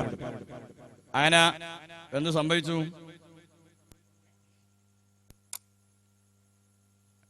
അറിയാതെ സംഭവിച്ചു പോയതാ. സീരിയലും കണ്ടു കൊടുക്കുകയോ കുങ്കുമപ്പൂവും കണ്ടു കൊടുക്കുകയോ അവസാനം ഇതാ സംഭവിക്കുന്നത്. എടാ ഞാൻ പറയുന്നു 2 വർഷം മുലപ്പാൽ നിർബന്ധമായും കൊടുക്കണം. കുട്ടിയുടെ ബുദ്ധി വളർച്ചയ്ക്ക്, ശാരീരിക വളർച്ചയ്ക്ക്, മാനസിക വളർച്ചയ്ക്ക് ഏറ്റവും പ്രധാനമായ ഘടകമാണത്. എന്നാൽ ഇന്നത്തെ ന്യൂ ജനറേഷനിൽ സംഭവിച്ചത് എന്താണെന്നറിയോ? പഠിച്ചു വെച്ചോളി എന്റെ രക്ഷിതാക്കളെ, നമ്മുടെ മക്കളുടെ വളർച്ച, ഒന്നാമത് കുട്ടിയുടെ വളർച്ചയ്ക്ക് ആവശ്യമായത് എന്താണ് അറിയുമോ ചോദിച്ചാൽ സമയം ചെലവഴിക്കുക എന്നാണ്. ഇന്ന് മക്കൾക്ക് സമയം കിട്ടുന്നില്ല. സമയം ചെലവഴിക്കാനുള്ള ഒരു ക്വാളിറ്റി ടൈം വീടുകളിൽ ലഭിക്കുന്നില്ല. ടേബിൾ ടോക്കായിട്ട് ഉപ്പയും ഉമ്മയും മക്കളും ഒരുമിച്ചിരിക്കുന്ന സമയം കിട്ടുന്നില്ല. പഠനപ്രകാരം ഒരു ദിവസം 1/2 മണിക്കൂർ പോലും ചെലവഴിക്കാൻ മാതാപിതാക്കൾക്ക് സമയം ലഭിക്കുന്നില്ല എന്നാ. ചെറുപ്പക്കാരോടോ അല്ലെങ്കിൽ വിവാഹം കഴിഞ്ഞവരോട് ചോദിച്ചാൽ എന്തിനാ അധ്വാനിക്കുന്നത് എന്ന് ചോദിക്കും. മക്കൾക്ക് വേണ്ടിയാണ്. മക്കൾക്ക് വേണ്ടി എത്ര സമയം ചെലവഴിച്ചു? ഒരു ദിവസം പിതാവ് ജോലിക്ക് പോകുന്ന സമയം തന്റെ പിഞ്ചുബാലൻ ആ പിതാവിനോട് ചോദിച്ചു, ഉപ്പ നിൽക്കി, നിങ്ങളെങ്ങോട്ടാ? ഞാന് ജോലിക്ക് പോയാണ്. 1 മണിക്കൂറിൽ ഉപ്പാക്ക് എത്ര രൂപ കിട്ടും ജോലി ചെയ്താൽ? 30 രൂപ. ഉപ്പ 1 മിനിറ്റ് ഒന്ന് വെയിറ്റ് ചെയ്യും. ഇവൻ നേരെ തന്റെ റൂമിൽ പോയിട്ട് താൻ സ്വരൂപിച്ചു വെച്ച 30 രൂപ എടുത്തിട്ട് ഉപ്പാക്ക് കൊടുത്തിട്ട് പറഞ്ഞു, പ്ലീസ് 1 മണിക്കൂർ എനിക്ക് വേണ്ടി സ്പെൻഡ് ചെയ്യാൻ പറ്റുമോ? എനിക്കൊന്ന് ചെലവഴിക്കാൻ പറ്റുമോ എന്ന് ചോദിച്ചുവെങ്കിൽ പഠിച്ചു വെച്ചോളി, മക്കൾ ആഗ്രഹിക്കുന്നത് മാതാപിതാക്കളുടെ സാമീപ്യമാണ്. ഇന്ന് അതില്ലാത്തത് കൊണ്ടാണ് പല പ്രശ്നങ്ങളും സംഭവിച്ചത്. കാരണം മാതാവിനും പിതാവിനും മക്കൾക്കും ചില വിഷയങ്ങൾ തുറന്നു പറയേണ്ടതുണ്ട്. അതിന് മനഃശാസ്ത്രത്തിൽ പറയാറുള്ളത് ക്വാളിറ്റി ടൈം എന്നാണ്. ഗുണപരമായ സമയം വീടുകളിൽ ഉണ്ടാവണമെന്നാണ്. ഒന്ന് ആലോചിച്ച് നോക്കുക, ഭാര്യയും ഭർത്താവും മക്കളും ഒരു ടേബിൾ മേൽ ഇരിക്കുന്ന രംഗം മഗ്‌രിബിന് ശേഷം. Quality time. ഭാര്യയും ഭർത്താവും മക്കളും എവിടെ ഇരിക്കുന്നു? ടേബിൾ ടോക്ക്, ഒരു കൗൺസിലിംഗ്, ഫാമിലി കൗൺസിലിംഗ് നടക്കാൻ പോവാണ് റൂമിൽ. ആ സമയത്ത് മൊബൈൽ മാറ്റിവെക്കുക, TV ഓഫ് ചെയ്യുക, കമ്പ്യൂട്ടർ മാറ്റിവെക്കുക. എന്നിട്ട് മനസ്സ് തുറന്നുകൊണ്ടുള്ള സംസാരം അവിടെ നടക്കുക. ഇപ്പൊ അതിന് ന്യൂ ജനറേഷനിൽ എന്താ സംഭവിച്ചെന്നറിയോ? ഭർത്താവ് ഉണ്ടാവും, ഫോണും വിളിച്ച് ഭയങ്കര ബിസിനസ് കാര്യമായിട്ട് ഇങ്ങനെ വരുന്നുണ്ടാവും. ഈ കയ്യിൽ വേറെ ഫോൺ ഉണ്ടാവും. അടുത്തവന് 3ാമത്തെ കൈ കൊടുക്കാത്ത ഭാഗ്യോ, ആ കയ്യിലും ഫോണായിരിക്കും. അപ്പൊ കയറി വന്ന ഉടനെ TV മുമ്പിൽ സീരിയൽ കാണുന്ന ഭാര്യ, അപ്പുറത്തുണ്ട് പൊന്നാരമോൻ ഫേസ്ബുക്കിലൂടെ ലോകത്തോട് സംസാരിച്ചു കൊണ്ടിരിക്കുകയാണ്. ഇപ്പുറത്ത് മകളുണ്ട് വാട്സപ്പിലൂടെ ഇങ്ങനെ കളിച്ചുകൊണ്ടിരിക്കുന്നുണ്ട്. മറ്റൊരു കുട്ടിയോ അവൻ ഗെയിമിന്റെ ലോകത്താണ്. ഇതാണുള്ളത്. കമ്മ്യൂണിക്കേഷൻ നടക്കുന്നില്ല. ലോകത്ത് എല്ലാവരുമായിട്ട് സംസാരിക്കുന്നുണ്ട്, പക്ഷെ ഉള്ളിൽ സംസാരിക്കുന്നില്ല. ഇവിടെ ഭർത്താവ് സംസാരിക്കുന്നത് ലോകത്തോടാണ്, ഭാര്യ സംസാരിക്കുന്ന ലോകത്തുള്ള ആളുകൾ സംസാരിക്കുന്നത് കേട്ടുകൊണ്ടിരിക്കുകയാണ്. മകൻ ഫേസ്ബുക്കിന്റെ ലോകത്തിലൂടെ സഞ്ചരിക്കുന്നു, മകളോ വാട്സപ്പിന്റെ ലോകത്തിലൂടെ സംസാരിക്കുന്നു. ബെറ്റേ മകൻ അവൻ അടിച്ചനാവുകയാണ്. എന്നിട്ടോ തുറന്ന് സംസാരിക്കാൻ കമ്മ്യൂണിക്കേഷൻ നടക്കുന്നില്ല. എത്ര ദുഃഖകരമായ അവസ്ഥയാണ്. അത് മാത്രമാണ് ഇന്ന് ഏറ്റവും പ്രധാനമായ ആവശ്യമുള്ളത്. സമയം സ്പെൻഡ് ചെയ്യാൻ ഒരു വീട്ടിൽ നമുക്ക് കഴിയണം. അത് ദിവസം ഒരു തവണ 1 മണിക്കൂർ, അല്ലെങ്കിൽ ആഴ്ചയിൽ 1 മണിക്കൂർ, അല്ലെങ്കിൽ മാസത്തിൽ 1 മണിക്കൂർ. എന്നിട്ട് തുറന്ന് സംസാരിക്കുക. അപ്പോൾ തന്റെ മകൾ പറഞ്ഞ വിഷയം മനസ്സിലാക്കും. തന്റെ മറ്റുള്ളവർക്കുള്ള വിഷമങ്ങൾ പറയാൻ കഴിയും. ആ സംസാരം ഹൃദയം കൊണ്ടായിരിക്കണം, തലച്ചോറ് കൊണ്ടല്ല. മക്കളെ, നിങ്ങളുടെ വിഷമങ്ങൾ, പ്രയാസങ്ങളെല്ലാം തുറന്നു പറയുക മക്കൾ. ഇന്ന് കുട്ടികൾ തുറന്നു പറയുന്നില്ല. ഉള്ളിലെല്ലാം ഉള്ളിൽ വെച്ച് വെക്കുക. എന്നിട്ട് അവസാനം മറുചുകണ്ടം ചാടുമ്പോഴാ അറിയുന്നത് പ്രശ്നലോകത്താണ് എന്ന്. ഇന്ന് ഞാനൊരു സ്ഥലത്ത് ഒരു പ്രോഗ്രാമിൽ ചെന്നപ്പോ ഒരു കുട്ടിയുമായി കൗൺസിൽ ചെയ്യേണ്ടി വന്നു. എന്നോട് പറഞ്ഞു, ഈ കുട്ടിയെ കൗൺസിൽ ചെയ്യണം, +1 പഠിക്കുന്ന കുട്ടിയാ. ആ കുട്ടിയെ കൗൺസിൽ ചെയ്തപ്പോ ഞാൻ ജസ്റ്റ് ഒന്ന് മുഖത്തേക്ക് നോക്കി ഞാൻ ചോദിച്ചു, മോളെ എനിക്കൊരു ടെൻഷൻ കാണുന്നുണ്ടല്ലോ, എന്തോ ഒരു വിഷമം നിന്റെ മുഖത്ത് കാണുന്നുണ്ടല്ലോ. ആ സമയത്ത് അവള് കരയാൻ തുടങ്ങി, ഭയങ്കര കരച്ചില്. അപ്പോഴാൾ പറയുന്നത് 7ാം ക്ലാസ് പഠിക്കുന്നത് മുതൽ പിതാവിന്റെ ഭാഗത്തുനിന്ന് ബോഡി ടച്ചിങ് സംഭവിച്ചുകൊണ്ടിരിക്കുന്നു, ഞാൻ ഇതുവരെ ആരോടും പറഞ്ഞിട്ടില്ല എന്നവൾ പറയുന്നത്. എന്നാൽ പലപ്പോഴും പല കുട്ടികൾക്കും ചെറുപ്പത്തിൽ LKG മുതലുള്ള സംഭവങ്ങൾ അതേ തുറന്നു പറയാനുള്ള അവസരം മാതാവും പിതാവും ഒരുക്കുന്നില്ല. ഞാൻ ചോദിക്കട്ടെ, വീട്ടിൽ വെച്ച് ചെറിയ മക്കൾ ഒറ്റയ്ക്ക് സംസാരിക്കുന്ന കാണാറുണ്ടോ? ഒറ്റയ്ക്ക് സംസാരിക്കുന്നുണ്ടോ മക്കള്? ഇല്ലേ? വെറുതെ ഇങ്ങനെ സംസാരിക്കുന്നതാണല്ലേ. കുട്ടിക്കൂറെ എന്റെ അച്ചക്കൂറ അമ്മക്കൂറ എടുപ്പ് പോയി നിൽക്കുന്നുണ്ട് ചില കുട്ടികൾ. കുട്ടിക്കൂറാണ് സംസാരിക്കുന്നത്. ചിലപ്പോൾ ഒറ്റയ്ക്ക് ഇങ്ങനെ സംസാരിക്കുന്നുണ്ടാവും. വീട്ടിൽ ചെറിയ കുട്ടികളെ കാണാറില്ലേ? ഇന്ന് വരെ നിങ്ങൾ ഏതെങ്കിലും മാനസിക രോഗി ആശുപത്രി കാണിച്ചിരുന്നോ? ഇല്ല. പിന്നെ എന്താ ഒറ്റയ്ക്ക് സംസാരിക്കുന്നത്? ചെവിയുള്ള ഒരു ഉപ്പയെയും 2 ചെവിയുള്ള ഉമ്മയെയും കിട്ടാത്തതുകൊണ്ടാ ഒറ്റയ്ക്ക് സംസാരിക്കുന്നത്. ചിലപ്പോ ചില കുട്ടികളുണ്ടാവും, സ്കൂൾ വിട്ട് കാര്യമായിട്ട് വരും. എന്താ ഉമ്മ അടുക്കളയിൽ ഭയങ്കര തിരക്കിട്ട ജോലിയിലായിരിക്കും. കുട്ടി വന്നിട്ട് ഉമ്മയോട് പറയും, ഉമ്മ എന്താ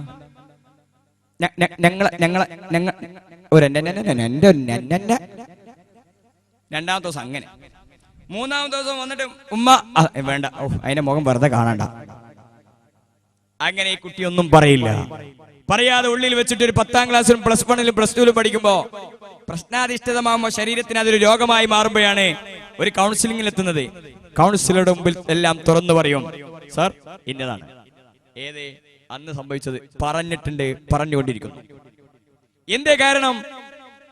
വിഷയങ്ങൾ തുറന്നു പറയാൻ ഒരു സമയം ചെലവഴിക്കാൻ ഇന്ന് രക്ഷിതാക്കൾ കഴിയുന്നില്ല. എന്നാൽ മക്കൾ ആഗ്രഹിക്കുന്നത് എന്താണെന്നറിയുമോ? അത് നിങ്ങൾ ഈ വീഡിയോയിൽ കണ്ടാൽ മതി.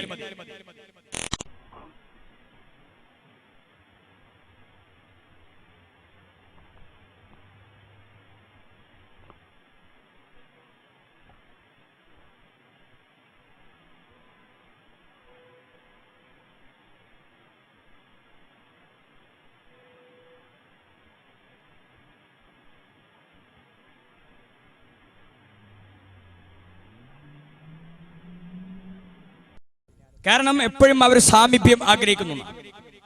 മാതാപിതാക്കളുടെ സാമീപ്യമാണ് ആഗ്രഹിക്കുന്നത്. അതിന് മാക്സിമം അവർക്ക് സ്പെൻഡ് ചെയ്യാൻ സമയം ചെലവഴിക്കണം. ഇതാരുടെ ജീവിതത്തിൽ കാണാം? ഹബീബ് മുഹമ്മദ് മുസ്തഫ സല്ലല്ലാഹു അലൈഹി വസല്ലം തങ്ങളുടെ ജീവിതത്തിൽ. നമ്പർ 1 ഞാൻ പറയുന്നു, വീട്ടിൽ മക്കൾക്ക് സമയം സ്പെൻഡ് ചെയ്യാം. മഹാനായ ഉമർ ഇബ്നുൽ ഖത്താബ് റളിയല്ലാഹു അൻഹുവിന്റെ ജീവിതത്തിൽ കാണാം. വലിയ വലിയ ഖലീഫമാരാണ്, പക്ഷേ അവരൊക്കെ വീട്ടിൽ സമയം ചെലവഴിച്ചു. മഹാനായ റസൂലുള്ളാഹി സ്വല്ലല്ലാഹു അലൈഹി വസല്ലം തങ്ങൾ പറയുന്നു, മൻ കാന ലഹു സബിയ്യൻ ഫലയതസാബലഹു. വീട്ടിൽ കുട്ടികളുള്ളവർ കുട്ടിത്വം കാണിക്കണം. കുട്ടികളുടെ കൂടെ കളിച്ച് ആസ്വദിക്കണം. അവരുടെ കൂടെ ആനന്ദ ലഹരിയിൽ ആറാടണം. അതൊരു അവരുടെ സുഗന്ധം സ്വർഗീയ സുഗന്ധമാണ്. എത്ര പരിമളം പരത്തുന്ന മക്കളാണ് ഈ 7 വയസ്സിലും 10 വയസ്സിലും ഉള്ളത്. അത് ആസ്വദിക്കാൻ പലപ്പോഴും പല മാതാപിതാക്കൾക്കും കിട്ടുന്നില്ല. എന്തെങ്കിലും ഇവര് ചില രക്ഷിതാക്കളെ ധാരണ പ്രസവിച്ച് പുറത്തേക്ക് ഇറങ്ങുമ്പോ ഭയങ്കര PhD എടുത്ത് വന്നതാണ്. എന്ത് തെറ്റ് കണ്ടാലും എന്നോട് ഞാൻ പലതവണ പറഞ്ഞിട്ടുണ്ട്. ആദ്യം ഒരു തവണ ചെയ്തിട്ടുണ്ടാവും, അപ്പം പറയും പലതവണ പറഞ്ഞിട്ടുണ്ട്. ഒരു ദിവസം 4 തവണ വായിച്ചു കൊടുത്തു, കുട്ടി വായിക്കുന്നില്ല. ഉടനെ ഡയലോഗ് 100 തവണയായി ഞാൻ വായിച്ചിരുന്നു, ദിസ് ഈസ് ആപ്പിൾ. കുട്ടി ഇങ്ങനെ അന്തം വിടും, പടച്ചോനെ 4 ആയപ്പോ 100 വല്ലാത്തൊരു കണക്കനാണല്ലോ. കൺഫ്യൂഷൻ ഉണ്ടായിക്കൊണ്ടിരിക്കുകയാണ്. പഠിച്ചു വെച്ചോളി, ലോകത്ത് ജനിക്കുന്ന ഒരു കുട്ടിയും ഒരു വിജ്ഞാനത്തിന്റെ PhD എടുത്തിട്ടല്ല വരുന്നത്. അവർ പ്രേമകളിലൂടെയും അബദ്ധങ്ങളിലൂടെ കാര്യങ്ങൾ പഠിച്ചു വരികയാണ്. എങ്ങനെ അതിൽ ഡീൽ ചെയ്യണം എന്നാണ് പഠിക്കേണ്ടത്. ചിത്രം വരച്ചുകൊണ്ടിരിക്കുന്ന കുട്ടിയാണെങ്കിൽ ചുമരിൽ വരച്ചുകൊണ്ടിരിക്കുമ്പോൾ ആ വരക്കുന്ന ചിത്രത്തെ അല്ലെങ്കിൽ വരക്കുന്ന കുട്ടിയെ എങ്ങനെ തിരുത്തണം? സ്വാഭാവികമായിട്ട് നമ്മൾ പാരമ്പര്യമായിട്ട് കിട്ടിയ ഒരു കാര്യം ഉണ്ടാവും, ആ രീതിയെ സ്വീകരിക്കുന്നത്. എങ്കിൽ എങ്ങനെ തിരുത്തണം? ആ കുട്ടിയെ മനോഹരമായി വിളിക്കുക, മോനെ റാഷിദേ എന്നൊരു വിളി, ഒരൊറ്റ വിളി, മോനെ റാഷിദേ. മക്കളെ മോനെ ഈ തെറ്റ് ചെയ്യുന്ന സമയത്ത് വിളിക്കാൻ ആരെങ്കിലും തയ്യാറാവുന്നുണ്ടോ? ഏതെങ്കിലും സമയത്ത് മോനെ എന്ന് വിളിക്കണ്ടോ? മീമാങ്ങാൻ പറയുന്ന സമയത്ത് മാത്രമേ മോനെ വിളിക്കണ്ടാവും. മക്കളെ മോനെ എന്നൊക്കെ വിളിക്കല്ലേ രക്ഷിതാക്കളെ? മുമ്പിൽ എന്തെങ്കിലും കൂട്ടാറുണ്ടോ? ഇല്ലല്ലോ, ചിലപ്പോ അങ്ങനെ ഉണ്ടാവും. മോൻ ചുമരിൽ വരച്ചു അല്ലേ? മോനെ ചുമരിൽ വരക്കരുത്. നല്ല മനോഹരമായ ചിത്രമായിട്ടുണ്ട്, പക്ഷെ അത് നീ പേപ്പറിൽ വരച്ച എത്ര രസം ഉണ്ടാവും. ടീച്ചർക്ക് കാണിച്ചു കൊടുത്തൂടെ എന്ന് പറയുമ്പോ സന്തോഷമായി. അപ്പൊ വരച്ചത് തെറ്റാണെന്നും ശരി ഏതാണെന്നും പറഞ്ഞു കൊടുത്തു, അതല്ലേ കാണിച്ചു കൊടുക്കേണ്ടത്. അതല്ലേ ഹബീബ് റസൂലുള്ളാഹി സ്വല്ലല്ലാഹു അലൈഹി വസല്ലം തങ്ങളുടെ എല്ലാ പ്രവർത്തനത്തിലുള്ളത്. കട്ടിലിൽ മൂത്രമൊഴിക്കുന്ന ഒരു കുട്ടിയെ നമ്മൾ നേരെ പിടിച്ചു വലിച്ചും കൊണ്ടിട്ട് കഴിയാ. ചുമൽ വെച്ചുകൊണ്ട് പോകുന്ന സമയത്ത് പെട്ടെന്ന് കുട്ടി മൂത്രമൊഴിച്ചാൽ നെട്ടിക്കും. ഇതല്ലേ ചെയ്യാറുള്ളത്? അതിനെങ്ങനെ ഡീൽ ചെയ്യണം, ഒരു മിസ്റ്റേക്ക് സംഭവിച്ചതിനോട് എങ്ങനെ പെരുമാറണം എന്ന് മനഃശാസ്ത്രത്തിൽ ഗവേഷണം കൊണ്ട് ഇസ്ലാമിൽ അത് മനോഹരമായി അവതരിപ്പിച്ചിട്ടുണ്ട്.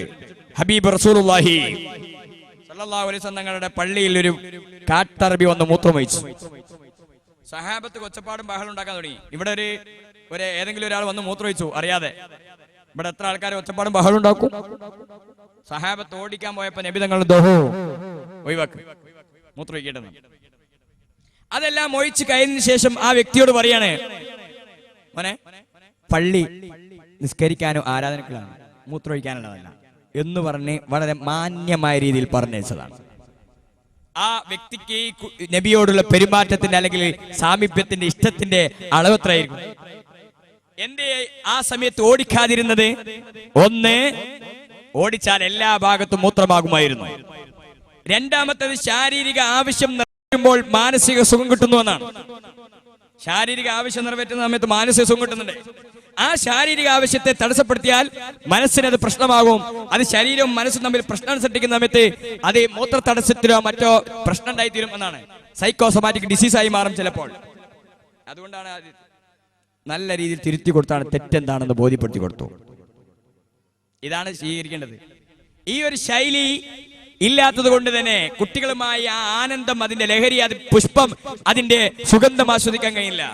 ഹബീബ് മുഹമ്മദ് മുസ്തഫ സല്ലല്ലാഹു അലൈഹി വസല്ലം തങ്ങൾ എന്താ ചെയ്യാറുള്ളത്? മക്കളൊക്കെ വിളിച്ചിട്ട് വാ, വരി, ഓടി ഓടി വരി വരി, ആരാണ് എന്റെ തല ആദ്യം തൊടുക? അവിടെ നബി തങ്ങൾ തോറ്റു കൊടുക്കും, ചുമലിൽ കയറ്റു. വാഹനപ്പുറത്ത് ഇങ്ങനെ സഞ്ചരിപ്പിക്കുന്നവർ സഞ്ചരിപ്പിക്കും, കുതിരപ്പുറത്ത് മുന്നിലും ബാക്കിലും കയറ്റും. എത്ര മനോഹരാണ്. ചില സഹാബികൾ പറയാറുണ്ട്, കുട്ടിപ്രായത്തില് ഹൗലിന്റെ അടുത്ത് വെള്ളത്തിൽ ഉദു ചെയ്തുകൊണ്ടിരിക്കുമ്പോ നബി തങ്ങൾ മുഖത്തേക്ക് വെള്ളം തെറിപ്പിക്കാറുണ്ടായിരുന്നു എന്ന്. ഒരു രസത്തിനെ ഇല്ലേ? ആ ആനന്ദം കിട്ടണം. എന്നാൽ ലോകത്തിന്റെ പ്രവാചകർ ഹബീബ് റസൂലുള്ളാഹി സ്വല്ലല്ലാഹു അലൈഹി വസല്ലം തങ്ങൾ നിസ്കരിക്കുന്ന സമയത്ത് സുജൂദ് എഴുന്നേൽക്കുന്നത് കാണുന്നില്ല. സഹാബത്ത് ആകെ വിഷമമായി. എന്തപ്പോ പുതിയ എന്തോ സംഭവം ഉണ്ടായോ? ഇനി പുതിയ എന്തെങ്കിലും ഞങ്ങളെ പഠിപ്പിക്കാൻ പോവാണോ? നിസ്കാരം കഴിഞ്ഞപ്പോ ചോദിച്ചു, അല്ല നബിയെ അങ്ങനെയായിരുന്നു കുറച്ച് വൈകിപ്പോയത്? ഒന്ന് ആലോചിച്ച് നോക്കേ. ലോകത്തിന്റെ പ്രവാചകർ ഫർള് കർമ്മത്തിൽ ഏറ്റവും ശ്രേഷ്ഠമായ നിസ്കാരത്തിൽ അള്ളാഹുമായി ഏറ്റവും കൂടുതൽ അടുക്കുന്ന സുജൂദിൽ, ഈ സുജൂദിലാണ് നബി തങ്ങൾ അവർക്കൊരു വാഹനമായിട്ട് നിന്നു കൊടുക്കുക. ചുമലിലെ അതെങ്ങാൻ എഴുന്നേറ്റാൽ ആ കുട്ടിയുടെ മനസ്സിന് മുറിവാകുമോ എന്ന് കരുതിയിട്ട് മാറി നിന്നിട്ടുണ്ടെങ്കിൽ, ഇതെങ്ങാൻ നമ്മളെ ചുമലിലായിക്കണോ അപ്പുറത്തെ പറമ്പിലുണ്ടാവും കുട്ടി, ഒറ്റ പൊങ്ങലായിരിക്കും. എന്നാൽ ഒന്ന് ആലോചിച്ച് നോക്കൂ, ആ ഒരു ആനന്ദം ഒരു പിഞ്ചു ബാലിനിലൂടെ നമുക്ക് കാണുമ്പോൾ സന്തോഷം എത്രത്തോളം ഉണ്ടാകും. കുട്ടികൾ എന്ത് രസാന്നറിയോ? ചെറിയ ചെറിയ മക്കളുടെ രസം കാണാന്. നിസ്കരിക്കുമ്പോ അവിടെ വന്നിട്ട് വലിയ തട്ടവും ചിലപ്പോ നിസ്കാരക്കുപ്പായ ഒന്നായിട്ട് ഇട്ടും ഇവനെ ചാക്കിൽ പോകുന്ന മാതിരി ഉണ്ടാകുക. ഒരു രസാണ്. ചിലപ്പോ ഉമ്മാരൊക്കെ ഒരു അറ്റ അടിയെടുക്കും. ഓ, നിസ്കരിക്കുന്ന ആളെന്ന് പറഞ്ഞിട്ട് എന്ത് രസാന്നറിയോ?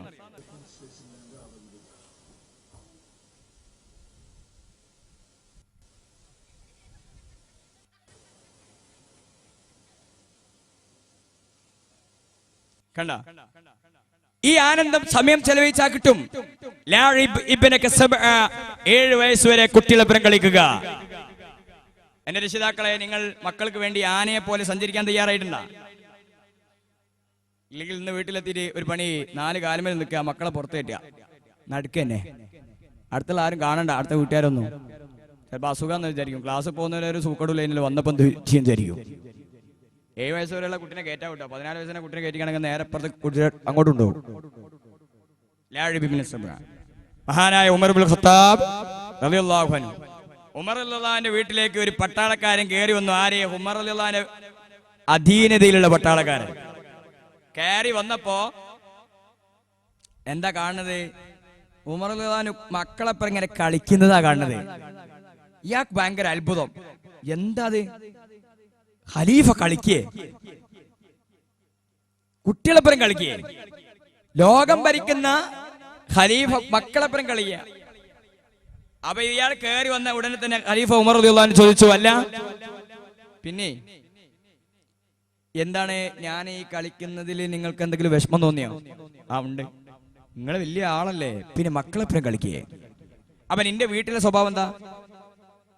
എന്റെ വീട്ടിലെ എന്റെ സ്വഭാവം എന്ന് പറഞ്ഞാല് ഞാൻ കയറി ഉടനെ തന്നെ ഒരൊറ്റ കുട്ടി മിണ്ടൂല, പൂച്ചയെ പോലെ പതുങ്ങിയാട് നിൽക്കുന്ന ഉമർ പറഞ്ഞു ഗെറ്റ് ഔട്ട്, ഡിസ്മിസ്, പിരിച്ചുവിട്ടിരിക്കുന്നു. വീട് ഭരിക്കാൻ കഴിയാത്തവന് നാട് ഭരിക്കാൻ കഴിയില്ല. അതുകൊണ്ട് മക്കളെപ്പുറം കളിക്കണമെന്നാണ്. എത്രത്തോളം മാനസികമായി അവരുടെ മനഃശാസ്ത്ര ശൈലി അറിഞ്ഞിട്ടാണ് ഖലീഫ ഉമർ റളിയല്ലാഹു പെരുമാറിയത്. ഒരു വീടിന്റെ മുന്നിലൂടെ ഇങ്ങനെ പോകുന്ന സമയത്ത് കരിയുന്ന കുഞ്ഞിനെ കണ്ടപ്പോൾ അന്വേഷിച്ച് നോക്കുന്ന സമയത്ത് മുലകുടി നിർത്തി എന്ന് കേട്ടു. എന്തിനാ മുലകുടി നിർത്തിയെന്ന് ചോദിച്ചു. മുലകുടി നിർത്തിയ കുട്ടിക്ക് റേഷനരി ഗവൺമെന്റ് നൽകുമെന്നറിഞ്ഞപ്പോൾ 6 മാസമായപ്പോൾ നിർത്തിയതാണ്. അങ്ങനെ ഉമർ റളിയല്ലാഹു നേരെ പള്ളിയിൽ ചേർന്ന് കരയുകയാണ്. പിറ്റേന്ന് പ്രഖ്യാപിച്ചു ജനിച്ച ഉടനെ തന്നെ എല്ലാ കുഞ്ഞുങ്ങൾക്കും റേഷനരി ഉണ്ട് എന്ന്. കാരണം അവരെ വിഷമിപ്പിക്കാൻ അവസരം കൊടുക്കുന്നില്ല. ഞാൻ പറയുന്നു, ഒന്നാമത് ടൈം ചെലവഴിക്കുക മക്കൾക്ക് വേണ്ടി. ലാഴിബീബിനെ കസബ മക്കളുമായി അറ്റാച്ച്മെന്റ് ഉണ്ടായി കഴിഞ്ഞാൽ സ്വാഭാവികമായും ചെറുപ്പത്തിൽ തന്നെ നിങ്ങളും മക്കളും തമ്മിൽ മാനസികമായ അടുപ്പമുണ്ടായി കഴിഞ്ഞു. എന്നാൽ 7 വയസ്സ് മുതൽ 14 വയസ്സ് വരെ അനുസരണ, അച്ചടക്കം, ബഹുമാനം പഠിപ്പിക്കുക. അത് സ്വീകരിക്കാൻ കുട്ടികളുടെ മനസ്സ് തയ്യാറായിരിക്കും. ഞാൻ തൃശ്ശൂർ ജില്ലയിലെ ഒരു പ്രോഗ്രാമിന് അവിടെ കൗൺസിലിംഗ് ചെന്നപ്പോ ഒരു കുട്ടി പറഞ്ഞൊരു സംഭവമുണ്ട്. സാറേ, എന്റെ ഉപ്പാക്ക് എന്റെ പേരെന്താന്ന് പോലും അറിഞ്ഞൂടാ. എന്റെ ഉപ്പാക്ക് എന്റെ പേരെന്താന്ന് അറിഞ്ഞൂടാ. എന്റെ ഉപ്പാന് ഇതുവരെ സ്നേഹം കിട്ടിയിട്ടില്ല. ചില മാപ്പക്ക് മക്കളെ പേരറിഞ്ഞൂടാന്നേ. പണ്ട് കാലിയാര് നിക്കാഹ് ചെയ്ത് കൊടുക്കുന്ന സമയത്ത് സവ്വജതുക വ അൻഗഹ്തുക ബിൻതി എന്ന് പറഞ്ഞു. അതെല്ലാം പറഞ്ഞപ്പോ വാപ്പയോട് വെച്ചല്ല മോളെ പേരെന്താ, അതുകൂടി ഇതിൽ കൂട്ടണ്ടേ. അയാളെ ഉസ്താദ് 2 മിനിറ്റ് ഞാൻ ഭാര്യയോടും ചോദിക്കട്ടെ. ഒന്നാമത്തെ സമയം ചെലവഴിക്കുക. രണ്ടാമത്തേത് അവരുടെ മാനസിക വളർച്ചയ്ക്ക് കാര്യം ചെയ്തു കൊടുക്കുക. കുട്ടികൾക്ക് നമ്മൾ ഫുഡ് കൊടുക്കുന്ന ശാരീരിക വളർച്ചക്ക് എത്രയാ ഫുഡ് കൊടുക്കുന്നത് അറിയോ? ചില രക്ഷിതാക്കളൊക്കെ ഞാൻ നേരത്തെ പറഞ്ഞ മാതിരി ഫുഡ് അടിച്ചു കയറ്റിയാണ്. എന്റെ രക്ഷിതാക്കളെ ഞാൻ ഓർമ്മപ്പെടുത്തുന്നു, ഫുഡ് ആവശ്യത്തിന് കൊടുത്താൽ മതി. വിശപ്പുള്ള കുട്ടി താനെ ഭക്ഷണം കഴിക്കും. വിശപ്പില്ലെങ്കിൽ വിശപ്പ് ഉണ്ടാവാനുള്ള വഴി നോക്കുക എന്നല്ലാതെ അടിച്ചേൽപ്പിക്കാൻ പാടില്ല. മനസ്സറിഞ്ഞുകൊണ്ട് ഭക്ഷണം കഴിക്കണം. ഞാൻ ചോദിക്കട്ടെ, മക്കള് സ്കൂളിലേക്ക് പോകുന്നത് ഭക്ഷണം കഴിച്ചിട്ടാണോ ഭക്ഷണം കഴിക്കാതെയാണോ? രക്ഷിതാക്കളെ കഴിച്ചിട്ടായിരിക്കും. ഈ ഭക്ഷണം കഴിക്കുന്നത് മനസ്സറിഞ്ഞിട്ടാണോ മനസ്സറിയാതെയാണോ? തിരക്കിട്ടാ. സ്കൂൾ ബസ് പോകുന്നുണ്ടാവും, പുസ്തകമൊന്നും റെഡി ആയിട്ടുണ്ടാവില്ല. രാവിലെ എഴുന്നേറ്റ് 7 മണിയായിട്ടുണ്ടാവും. ആകെ ബേജാറിൽ എഴുന്നേൽക്കും. പിന്നെ തിന്നുന്ന തിരക്ക്. അപ്പണ്ടാവും ഇവന് തൊപ്പി കാണൂല. എന്റെ തൊപ്പി കാണ എന്ന് പറഞ്ഞിട്ട് വരും. ബേജാറ്, അത് ഇത്. പിന്നെ ഫുഡ് റെഡി ആവൂല. അങ്ങനെയാണ് പോകുന്നത്. ശാരീരികമായി കുട്ടി ആരോഗ്യവാനാവുന്നില്ല. ഇന്നത്തെ പഠനപ്രകാരം ജീവിതശൈലി രോഗങ്ങൾ 50% കുട്ടികൾക്കുണ്ടെന്നാ. ഫുഡ് ക്രമീകരണം നടക്കുന്നില്ല, ശരിയായി നടക്കുന്നില്ല. അതുകൊണ്ട് ശാരീരികമായ ആരോഗ്യത്തിന് വേണ്ടി പ്രഭാത ഭക്ഷണം മക്കളെ നിങ്ങൾ ഒഴിവാക്കാൻ പാടില്ല, കുട്ടികൾക്ക് ഒഴിവാക്കാൻ പാടില്ല. എന്നാൽ മാനസിക വളർച്ചയ്ക്ക് എന്റെ രക്ഷിതാക്കളെ നിങ്ങൾ ചെയ്യേണ്ട ചില കാര്യങ്ങളുണ്ട്. അതിൽ ഒന്ന് സ്നേഹം കൊടുക്കണം എന്നാണ്. മക്കളെ സ്നേഹിക്കണം. ചില ആൾക്കാരെ ധാരണ സ്നേഹം എന്ന് പറഞ്ഞാല് മക്കൾ എന്താണോ ചോദിക്കുന്നത് അത് കൊടുക്കുന്നതിനാ സ്നേഹം എന്നാ മനസ്സിലായി. മുമ്പ് 6 വയസ്സുള്ള കുട്ടി ഒളിച്ചോടി. 6 വയസ്സുള്ള കുട്ടി ഒളിച്ചോടി. അങ്ങനെ പോലീസുകാർക്ക് അന്വേഷിച്ച് പിടിച്ച് കൊണ്ടുവന്നു. അന്വേഷിച്ചപ്പോ എൻക്വയറി നടത്തിയ സമയത്താണ് തിരിഞ്ഞത്. മൊബൈല് ഉമ്മയോട് ചോദിച്ചപ്പോ ഉമ്മ പറഞ്ഞു തരൂല. അതിന്റെ പേരിൽ ഇവൻ ഒളിച്ചോടിയതാ. അപ്പൊ പിതാവ് പറയാണ്, സാറേ എല്ലാം ചെയ്തു കൊടുത്തു, ഐപാഡ് വാങ്ങിക്കൊടുത്തു, ടാബ്ലറ്റ് വാങ്ങിക്കൊടുത്തു, ഇവൻ ആവശ്യമുള്ള സർവ്വം കൊടുത്തിട്ടുണ്ട്. പക്ഷെ ഞാനൊരു മൊബൈലല്ല കൊടുക്കാത്തത്, അതിന്റെ പേരിൽ ഇവൻ ഇത് ചെയ്തല്ലോ എന്ന്. ഇപ്പൊ മനസ്സിലായല്ലോ എന്തിനാ ഒളിച്ചോടിയെന്ന്, എന്തുകൊണ്ടാ ഒളിച്ചോടിയെന്ന് മനസ്സിലായില്ലേ? എല്ലാം ചെയ്തു കൊടുത്തിട്ട്. ചില രക്ഷിതാക്കൾ പറയാറുണ്ട്, ഞങ്ങൾ ഇതൊക്കെ ചെയ്തിട്ടിട്ടും എന്തേ എന്റെ കുട്ടി ഇങ്ങനെ ആയത്, ഇതൊക്കെ ചെയ്തു കൊടുത്തിട്ടാ ഇങ്ങനെ ആയത്. അതിന് ആൻസർ ചോദിക്കുന്നത് പോലെ. അതാണ് 3 തരത്തിലുള്ള പാരന്റിംഗ് ഉണ്ട്. ഓട്ടോക്രാറ്റിക് പാരന്റ് എന്ന് പറഞ്ഞാല് കർക്കശം, അനങ്ങാൻ പാടില്ല, പോകാൻ പാടില്ല, അതേക്കാൻ പാടില്ല, ഇതാക്കാൻ പാടില്ല, പഠിക്കണം, ഇത് ഭയങ്കര കർക്കശാണ്. അത് തെറ്റായ രീതിയാണ്. ചില സമയത്ത് അത് ഉപകാരപ്പെടും, എപ്പോഴും പറ്റൂല. മുമ്പൊരു കുട്ടി ഒളിച്ചോടി, 12 വയസ്സുകാരൻ, നല്ല കുട്ടി, വാപ്പക്കും ഉമ്മക്കും നല്ല കുട്ടി, സ്കൂളും നല്ല കുട്ടി, നാട്ടുകാർക്കും നല്ല കുട്ടി. സുപ്രഭാതത്തിൽ ഇവൻ ഒളിച്ചോടി. അപ്പയാണ് എല്ലാവരും നെട്ടുന്നത്. വീട്ടിലെ പിതാവിന്റെ കീശയിൽ നിന്ന് 1000 രൂപ എടുത്താ പോകുന്നത്. റെയിൽവേ സ്റ്റേഷനിൽ വെച്ചുകൊണ്ട് അവനെ പിടികൂടി. അന്വേഷിച്ചപ്പോഴാണ് കൗൺസിലർ മുമ്പിൽ ഹാജരാക്കി. ഇവന്റെ മനസ്സ് തുറന്നപ്പോൾ ഒരു വിസ്ഫോടനത്തിന്റെ ഒരു സംഭവം അവന്റെ മനസ്സിലുണ്ട്. എന്താ? വീട്ടിൽ ഉപ്പ എപ്പോഴും പറയും, പഠിച്ചോളണം, നല്ല മാർക്ക് വാങ്ങണം, അത് ചെയ്യണം, ഇത് ചെയ്യണം എന്ന് പറയും. ഉമ്മ പറയും, കളിക്കാൻ പോകാൻ പാടില്ല, അത് ചെയ്യാൻ പാടില്ല, ഇത് ചെയ്യാൻ പാടില്ല, അത് ചെയ്യാൻ പാടില്ല. ഭയങ്കര നിയന്ത്രണം. ഈ നിയന്ത്രണത്തിന്റെ ഇടയിൽ നല്ല കുട്ടി ചമയുക എന്നതല്ലാതെ വേറൊരു വഴിയില്ല. അവസാനം അവൻ എന്ത് ചെയ്തു? ഒരു അവസരം കിട്ടിയപ്പോൾ ഒറ്റ ഒളിച്ചോടെ. ഇതാണ് ചില പാത്രങ്ങൾ മൂടിയിട്ടാൽ അടുപ്പങ്ങ് മൂടുമ്പോൾ പെട്ടെന്ന് ഒരു പൊട്ടിത്തെറിയണ്ടേ, നമ്മൾ അപ്പോഴാ തിരിച്ചറിയാ എന്താ സംഭവിച്ചത്. മാനസികമായി പലപ്പോഴും പല കുട്ടികളും പ്രശ്നാധിഷ്ഠിത മേഖലയിലാണ്. അതുകൊണ്ട് ഓട്ടോക്രാറ്റിക് ആവാൻ പാടില്ല. ചില രക്ഷിതാക്കളോ പെർമിസീവാണ്. പെർമിഷൻ എന്ന് പറഞ്ഞാൽ എല്ലാത്തിനും പെർമിറ്റ്. അമ്മ ഞാൻ സിനിമക്കോട്ടെ, ഓ ഞാന് കളിക്കാൻ പോകട്ടോ, ആ ഞാന് ഇന്ന് വരൂല്ലോ, ആയിക്കോട്ടെ. എനിക്ക് ടാബ്ലറ്റ് വേണോ, ദാ എന്നോട് പറയാം, എല്ലാം ഓക്കെ, പെർമിസീവ്. ഇതാവാൻ പാടില്ല. മൂന്നാമത്തെ ഡെമോക്രാറ്റിക്, അതായത് അവർ വേ പാരന്റിങ്. മാതാപിതാക്കളും മക്കളും അടങ്ങിയിട്ടുള്ളത്. ചിലത് ആവശ്യമുള്ളത് നിയന്ത്രണം ഏർപ്പെടുത്തണം, ചിലത് കൊടുക്കണം, ചിലത് കൊടുക്കാൻ പാടില്ല. ആ രീതിയിലാവുമ്പോൾ പട്ടത്തെ പോലെയാണ്. പട്ടം പറക്കുമ്പോഴും കയർ നമ്മുടെ കയ്യിൽ വേണം. ഇന്ന് സംഭവിച്ചത് എന്താന്ന് ചോദിച്ചാൽ, പട്ടം പറന്നു, കയറില്ല, കയറും പിടിച്ചു നിൽക്കുകയാണ്. പട്ടം ഏതിലില്ല, കയറും വരില്ല. അതാവാൻ പാടില്ല. അങ്ങനെ സംഭവിക്കുമ്പോഴാണ് പലപ്പോഴും നമ്മുടെ നിയന്ത്രണത്തിൽ വരാത്തത്. അതുകൊണ്ട് എന്റെ രക്ഷിതാക്കളെ, കുട്ടികൾക്ക് സ്നേഹം കൊടുക്കുക എന്ന് പറഞ്ഞാൽ മരുന്നിന്റെ ഡോസ് പോലെയാണ്. കൂടാനും പാടില്ല, കുറയാനും പാടില്ല. ചില കുട്ടികളൊക്കെ ഉണ്ടാവും, ഭയങ്കര കരച്ചിലായിരിക്കും, മൊബൈലിന് വേണ്ടിയിട്ട്, മറ്റേ കാര്യത്തിന് എന്തിനു വേണ്ടിയിട്ട് ഭയങ്കര കരച്ചിലോട് കരച്ചിൽ. അമ്മ എനിക്കത് വേണം, വാങ്ങി തരൂല, ഭയങ്കര കരച്ചില്, ഭയങ്കര കരച്ചിലായിരിക്കും. അവൻ പറയും വാങ്ങി തരൂല. പിന്നെ കരഞ്ഞിട്ട് ഭയങ്കര ഒച്ചപ്പാടുണ്ടാക്കും. അത് അവരെ ഐഡിയ ആണേ, അല്ലേ? ആണ്, അവരെ ഐഡിയ ആണ്. ആ സമയത്ത് അവസാനം ചെയ്യും, വാങ്ങി കൊടുക്കുന്നു. അപ്പം കുട്ടി മനസ്സിലാക്കും, കരഞ്ഞാൽ ഉമ്മ ഇപ്പം വാങ്ങി തരും. തലവേദന, ഞാൻ സ്കൂൾ പോകുന്നില്ല. അപ്പൊ അമ്മ പറയും, ഓനൊരു 5 ഉറുപ്പ്യ കൊടുത്താലേ ഓൻ മുട്ടായി വാങ്ങിക്കോട്ടെ, ഓൻ സ്കൂൾ പോയിക്കോളൂ. അപ്പൊ 5 ഉറുപ്പ്യ സ്കൂൾ പോയി. അപ്പൊ കുട്ടി മനസ്സിലായി, 5 ഉറുപ്പ്യ ഇട്ടാൻ എന്താ മതി? തലവേദന. സ്കൂൾ പോവാതിരിക്കാനോ തലവേദന. പുതിയ സൈക്കോളജിയാണേ. എന്നാ കണ്ടോളി ചില കുട്ടികളുടെ വാശി പിടിച്ചുള്ള കരച്ചിൽ.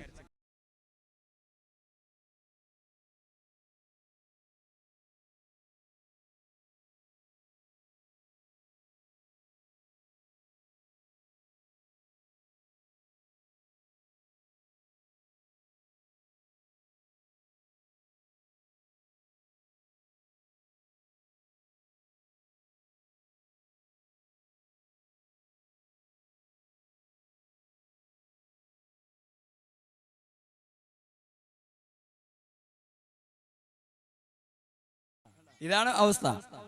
അപ്പൊ ആ ആവശ്യമുള്ള സാധനം വാങ്ങി കൊടുക്കും. എന്നിട്ട് ഇന്നെന്താ സംഭവിച്ചെന്നറിയോ? ജനിച്ച ഉടനെ തന്നെ പെർമിസീവ്. സ്നേഹം അതാണ് കൊടുക്കുക എന്നുള്ളതാണ്. സ്നേഹം അതല്ല.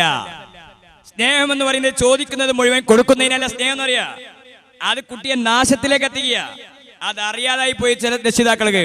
ഓ ഞങ്ങൾ അവനെ വിഷമിപ്പിക്കണ്ടെന്ന് വിചാരിച്ചിട്ടാ, വേദന ഒന്നും സംഭവിക്കാൻ പാടില്ല. എന്നിട്ടോ AC റൂമിൽ പഠിപ്പിക്കുക, AC കാറിൽ നല്ല ഫുഡ്, അത് ഇതൊക്കെ ചെയ്തു കൊടുക്കുക. അതിന്റെ പേരിൽ സ്നേഹം എന്നറിയൂല. ഞാൻ പറയട്ടെ, നിങ്ങളുടെ മക്കൾക്ക് നല്ല പനി ബാധിച്ചു, 110 ഡിഗ്രി പനിയാ. ഡോക്ടർ പറഞ്ഞു ഇഞ്ചക്ഷൻ വെക്കണമെന്ന്. നിങ്ങൾ എന്താ പറയാ? എന്റെ കുട്ടിക്ക് ഇഞ്ചക്ഷൻ വെക്കാൻ പറ്റും, സ്നേഹമുള്ള കുട്ടിയാ എന്ന് പറയാ? ഇല്ല. വേദന ആണെങ്കിൽ പോലും ഇഞ്ചക്ഷൻ വെക്കുന്നതിന്റെ കാരണം എന്താണ്? അത് സ്നേഹം കൊണ്ടാണ്. ചിലപ്പോൾ സ്നേഹമുണ്ടെങ്കിൽ ചിലപ്പോൾ വേദനിപ്പിക്കേണ്ടി വരും. അതാണ് ഹബീബ് റസൂലുള്ളാഹി സ്വല്ലല്ലാഹു അലൈഹി വസല്ലം തങ്ങൾ 10 വയസ്സായാൽ നിസ്കരിക്കാത്തതിന്റെ പേരിൽ അടിക്കണമെന്ന് പറഞ്ഞത്.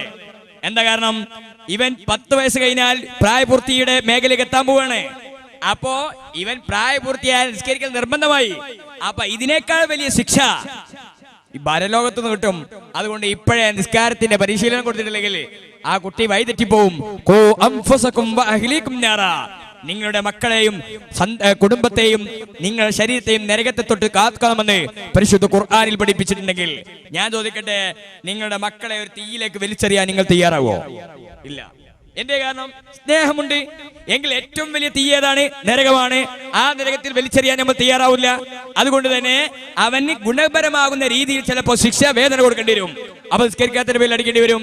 ചിലപ്പോൾ അച്ചടക്കം ഉണ്ടാകുന്നതിന് പേരിൽ അടിക്കേണ്ടി വരും. അതേ സ്ഥാനത്ത് ചോദിക്കുന്നതെല്ലാം കൊടുക്കുക ചെയ്യാൻ പാടില്ല. എന്നതാ വീടുകളിൽ സംഭവിച്ചെന്താ അറിയോ? ടെക്നോളജിയാ. എല്ലാ വീട്ടിലും ടെക്നോളജി, മൊബൈൽ ആവശ്യത്തിന്, ഐപാഡ്, ടാബ്ലറ്റ്, കമ്പ്യൂട്ടർ, സർവ്വതും. എന്നിട്ട് എല്ലാം തുറന്നു കൊടുത്തു ആവശ്യമുള്ള സാധനം. മക്കൾ വിചാരിച്ചു ഉപ്പ ഒരു ATM ആണെന്ന്. ഒരു ATM ചോദിക്കുമ്പോ പൈസ അത് അന്വേഷിക്കുന്നില്ല. 10 രൂപ കൊടുത്താൽ ബാക്കി എന്ത് ചെയ്തു എന്ന് അന്വേഷിക്കുന്നില്ല. ഉമ്മയാണെങ്കിൽ ഒരു വാഷിംഗ് മെഷീൻ, എല്ലാം അലക്കി കൊടുക്കുന്ന യന്ത്രം മാത്രമായി പോയി. സ്വഭാവ രൂപീകരണം ചെയ്യുന്നില്ല. ഞാൻ പറയുന്നു, മക്കളോടുള്ള സ്നേഹം ആ സ്നേഹത്തിൽപ്പെട്ടതാണ്. ഏത്? അവർ തിന്മയിലേക്ക് പോകുമ്പോൾ നിയന്ത്രിക്കുക എന്നത് മക്കളോടുള്ള സ്നേഹത്തിൽപ്പെട്ടതാണ്. അതിന് ഏത് അറ്റം വരെ നമ്മൾ പോകേണ്ടി വരും, നല്ല രീതിയിൽ. മറ്റൊന്നാണ് സ്നേഹം കൊടുക്കുക എന്നത്. അവർക്ക് ചുംബനം കൊടുക്കണം. ഇന്ന് 10ാം ക്ലാസ്സിലും 5ലും പഠിക്കുന്ന കുട്ടികൾക്ക് ലോകത്ത് ചുംബനം ലഭിക്കുന്നില്ല എന്നാണ് ഏറ്റവും പുതിയ ഗവേഷണം. ചുംബനം കിട്ടുന്നില്ല, മക്കൾക്ക് ചുംബനം കിട്ടുന്നില്ല. മഹാനായ റസൂലുള്ളാഹി സ്വല്ലല്ലാഹു അലൈഹി വസല്ലം നബിതങ്ങൾ പേരക്കുട്ടികളെ ചുംബിക്കുമ്പോ അക്രബിന് ഹാബിസ് എന്ന് പറയുന്ന വ്യക്തി വന്നിട്ട് പറഞ്ഞു, എനിക്ക് 10 മക്കളുണ്ട്, ഇന്ന് വരെ ഞാൻ ചുംബിച്ചിട്ടില്ല. നബിതങ്ങൾ പറഞ്ഞു, കാരുണ്യം ചെയ്താലേ അല്ലാഹു തആല കരുണ നടത്തൂ. സ്നേഹം ഉണ്ടായാൽ കൊടുക്കാൻ കഴിയണം. അങ്ങനെ സ്നേഹം ചുംബനത്തിലൂടെ കിട്ടി വളർന്ന കുട്ടിയാണെങ്കിൽ ഭാവിയിൽ ആ കുട്ടി മാതാവിനും പിതാവിനും ചുംബനം നൽകും. ആ ഒരു അവസ്ഥയിലേക്ക് മാറും. സ്നേഹം എന്ന് പറയുന്നത് മാർക്ക് കുറയുമ്പോഴും സ്നേഹം കൊടുക്കണം. ചില രക്ഷിതാക്കളുണ്ട്, ഇംഗ്ലീഷിന് 50 മാർക്ക്, ബയോളജിക്ക് 50, കെമിസ്ട്രിക്ക് 50, എല്ലാത്തിനും 50 കിട്ടുമ്പോ അഭിനന്ദനവും പ്രോത്സാഹനവും എല്ലാം. അതേ സ്ഥാനത്ത് നേരെ ചുവട്ടുള്ള കുട്ടിക്ക് 2 മാർക്ക് ഒന്നിന്, 3 മാർക്ക് വേറൊന്നിന്, 4 മാർക്ക് ഒന്നിന്, അതിനോട് പ്രശ്നമായിരിക്കും. ആ സമയത്ത് കൊടുക്കണം സ്നേഹം. പൊന്നാര മോനെ, സാരല്ല, നീ അടുത്ത തവണ ഒന്ന് ഉഷാറാക്കിയാൽ മതി, ഒരു പ്രശ്നവുമില്ല എന്ന് പറയണം. അതാണ് സ്നേഹം. അത് കുട്ടി തിരിച്ചറിയണം. തിരിച്ചറിയാത്ത സ്നേഹം അത് സ്നേഹമാവുന്നില്ല. ഇന്ന് വരെ എന്റെ രക്ഷിതാക്കളോട് ഞാൻ ചോദിക്കട്ടെ, പുതിയ ഡ്രസ്സ് ധരിച്ച് നല്ല പേന്റും കുപ്പായോട്ട് വന്ന് കല്യാണത്തിന് പോകുമ്പോ ഡ്രസ്സ് ഇങ്ങനെ ഒരുങ്ങി വരുന്ന സമയത്ത് ആ കുട്ടിയുടെ മുഖത്ത് നോക്കി നമ്മൾ പറഞ്ഞോ, മോനെ നിന്നെ ഞാൻ സ്നേഹിക്കുന്നു, ഐ ലവ് യു, ഞാൻ നിന്നെ സ്നേഹിക്കുന്നുണ്ട്, നീ എന്റെ കരളിന്റെ കഷ്ടമാണ്. നിങ്ങളുടെ മക്കളോട് പറഞ്ഞോ, നിങ്ങൾ മോളെ നീ എന്റെ കരളിന്റെ കഷ്ടമാണ്, നീ എന്റെ ഇഷ്ടമാണ്, നമ്മൾ തുറന്നു പറഞ്ഞിട്ടുണ്ടോ? ഇല്ല. ഇത് കേൾക്കാത്ത കുട്ടി എന്താ ചെയ്യാന്നറിയോ? ബസ് സ്റ്റോപ്പിൽ ഇങ്ങനെ കാത്തിരിക്കും ബസ്സിന്, കോളേജിൽ പോകാൻ വേണ്ടി. അപ്പൊ ഒരു ചെറുപ്പക്കാരൻ വന്നിട്ട് നേരെ നിർത്തുന്നു. എന്നിട്ട് ഇയാള് പറയും, മോളെ നീ എന്റെ കരളിന്റെ കരളാ, നീ എന്റെ കുരലിന്റെ കരളുവാ, നീ എന്റെ ഇഷ്ടമാണ്. ഇവളിങ്ങനെ അന്തം വിടും, പടച്ചോനെ ഞാൻ കരളിന്റെ കരളോ, വീട്ടിൽ നിന്ന് എപ്പോഴും കൊരങ്ങത്തിന്നാ കേൾക്കുന്നത്. അല്ലാ, എന്റെ സ്നേഹം കേൾവിയിലൂടെ കൊടുക്കണം. സ്നേഹം കേൾവിയിലൂടെ കൊടുക്കണം. സ്നേഹം കാഴ്ചയിലൂടെ കൊടുക്കണം. ഇവൻ ഇന്നലെയും 5 ദിവസം തുടർച്ചയായി പള്ളിയിൽ ജമാഅത്തായി നിസ്കരിക്കാൻ പോയതിന്റെ പേരിൽ നേരെ ഒരു ഫുഡ് അല്ലെങ്കിൽ നേരെ ഒരു സമ്മാനം നമ്മൾ കൊടുത്തിട്ടില്ല. അതേ സ്ഥാനത്ത് ജയിച്ചതിന്റെ പേരിൽ മഞ്ജു വാങ്ങി കൊടുത്തു. ഇതാ ചെയ്തത്. സ്വഭാവ രൂപീകരണം നടക്കുന്നതാണ്. അതുകൊണ്ട് സ്നേഹം തിരിച്ചറിയുന്ന രീതിയിൽ കൊടുത്താൽ മാത്രമേ കുട്ടികളുടെ മാനസിക വളർച്ച നടക്കൂ. മാനസികമായ വളർച്ചയ്ക്ക് അവർക്ക് കൊടുക്കുന്ന കളിക്കോപ്പവും പ്രധാനമാണ്. ഇന്ന് നിങ്ങൾ പത്രത്തിൽ വായിച്ചോ? എന്ത്? ഒരു അമേരിക്കയിൽ 4 വയസ്സുകാരി വെടിവെച്ചു കൊന്നു തന്റെ സഹോദരനെ, പിഞ്ചു സഹോദരനെ. ഇപ്പൊ അടുത്ത് കുറെ സംഭവങ്ങൾ നടന്നു. വാങ്ങിക്കൊടുത്തത് എന്താണ്? അവരുടെ തെറ്റായ സ്വഭാവ രൂപീകരണം നടത്തുന്ന മാനസിക വളർച്ചയ്ക്ക് വിഘാതം ഉണ്ടാക്കുന്ന തോക്കാണ്. എന്നാൽ പഠിച്ചു വെച്ചോളി, നിങ്ങളുടെ കുട്ടിയുടെ ബുദ്ധി വളർച്ച, മാനസിക വളർച്ച എല്ലാം നടക്കണമെങ്കിൽ ചെറുപ്പത്തിൽ തന്നെ കൊടുക്കുന്ന ടോയ്സുകൾ, ഉപകരണങ്ങൾ, കളിക്കോപ്പുകൾ ബുദ്ധി വളർച്ചക്കും അവന്റെ സർഗാത്മക കഴിവ് വളരുന്നതിനും ആവണം. എന്നാ പെൺകുട്ടികൾക്ക് എന്താ കൊടുക്കേണ്ടത്? പാവച്ചുട്ടി. അതന്നെ, പാവച്ചുട്ടിന് കൊടുക്കണം. ആ പാവച്ചുട്ടിനെ കൊടുക്കുന്നതിനാ, പാവക്കുട്ടിനെ കൊടുക്കുന്നതിനാ, ഡോളിനെ എന്തിനാ കൊടുക്കുന്നത്? ഇവരെ കുളിപ്പിച്ച് റെഡിയാക്കി പുതുപ്പിട്ട് റെഡിയാക്കി അതിനെ വളർത്തുന്ന രീതി ചെറുപ്പത്തിലെ പഠിക്കാൻ വേണ്ടിയിട്ടാണ്. ആ കഴിവ് കുട്ടികളുണ്ടാവും. ജസ്റ്റ് ഒന്ന് നോക്കിയാട്ടെ.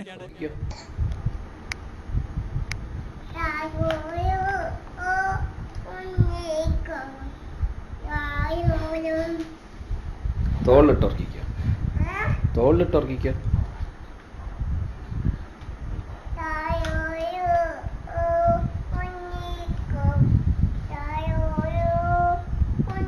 ഇതാ കൊടുക്കേണ്ടത്. ആൺകുട്ടിയാണെങ്കിലോ ചിലപ്പോ JCB വാങ്ങി കൊടുക്കേണ്ടി വരും. അല്ലെങ്കിൽ അതിന് പറ്റുന്ന കളിക്കോപ്പുകളായിരിക്കണം. എന്തിനാ? കാരണം അവന്റെ സർഗാത്മക കഴിവ് വളരാൻ വേണ്ടിയിട്ടാണ്. ചിലപ്പോ ഉണ്ടാവും ചില രക്ഷിതാക്കൾ നല്ല കളിക്കോപ്പ് വാങ്ങി കൊടുക്കും. നോക്കുന്ന സമയത്ത് ഇവൻ നല്ല രൂപത്തിൽ അതൊക്കെ പൊട്ടിച്ച് അതിന്റെ സ്ക്രൂ ഒക്കെ മാറ്റിയിട്ട് ഇതിന്റെ ഉള്ളിൽ എന്താ വർക്ക് ചെയ്യുന്നതെന്ന് അറിയാനുള്ള പുതിയ എല്ലാം പൊട്ടിച്ചും കൊണ്ട് എടുക്കും. ഇത് കാണുമ്പോ ചില രക്ഷിതാക്കൾ ഇത് 200 റുപ്യനെ പൊട്ടിച്ച് കാണുമ്പോൾ പിതാവിനും മാതാവിനും ദേഷ്യം. ഒന്ന് ആലോചിച്ച് നോക്കിയാട്ടെ എന്താ സംഭവിച്ചത്. ഇവൻ ഇത് വർക്ക് ചെയ്യിപ്പിച്ചതിന്റെ ഉദ്ദേശം എന്താണെന്നറിയോ? ഇവന്റെ തലച്ചോറിൽ എഞ്ചിനീയറിംഗ് സ്കില്ല് വളരുന്നുണ്ടായിരുന്നു. തലച്ചോറിൽ വർക്ക് ചെയ്യാണ്. ഇതെങ്ങനെയാണ് വർക്ക് ചെയ്യുന്നത്?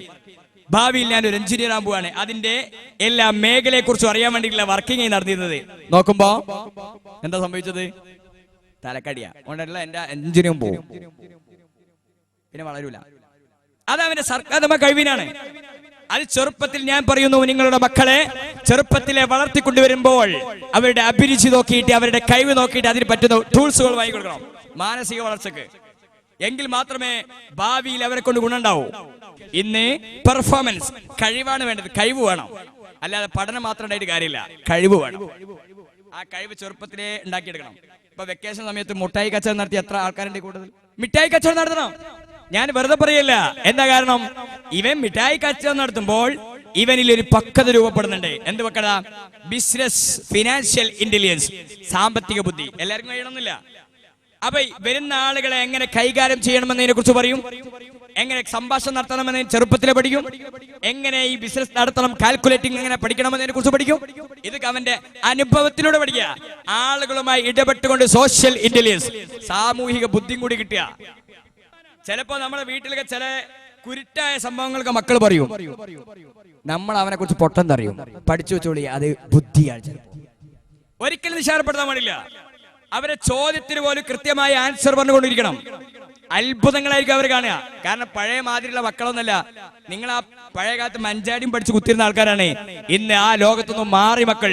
പഴയ കാലത്ത് 20കാരനും 30കാരനും അറിഞ്ഞ വിവരങ്ങൾ ഇന്ന് 5 വയസ്സുകാരന്റെയും 3 വയസ്സുകാരന്റെയും കയ്യിലുണ്ടെന്ന് പറയുമ്പോ നിങ്ങൾ നട്ടൂല. പഴയ കാലത്ത് 15-20കാരന്റെ കയ്യിലുള്ള വിവരങ്ങൾ ഇപ്പൊ 5കാരന്റെ കയ്യിലുണ്ടെന്ന് ഞാനിപ്പം വേണം തെളിയിച്ചരാ.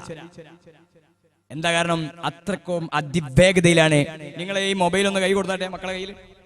നിങ്ങൾ ആകെ 2-3 കാര്യം അറിയോ. ഒന്ന് റീചാർജ് ചെയ്യാനും, ഒന്ന് ചാർജ് ചെയ്യാനും, ഒന്ന് ഫോൺ വന്നാൽ എടുക്കാനും, ഒന്ന് ഫോൺ വിളിക്കാനും. 4 കാര്യം അല്ലേ?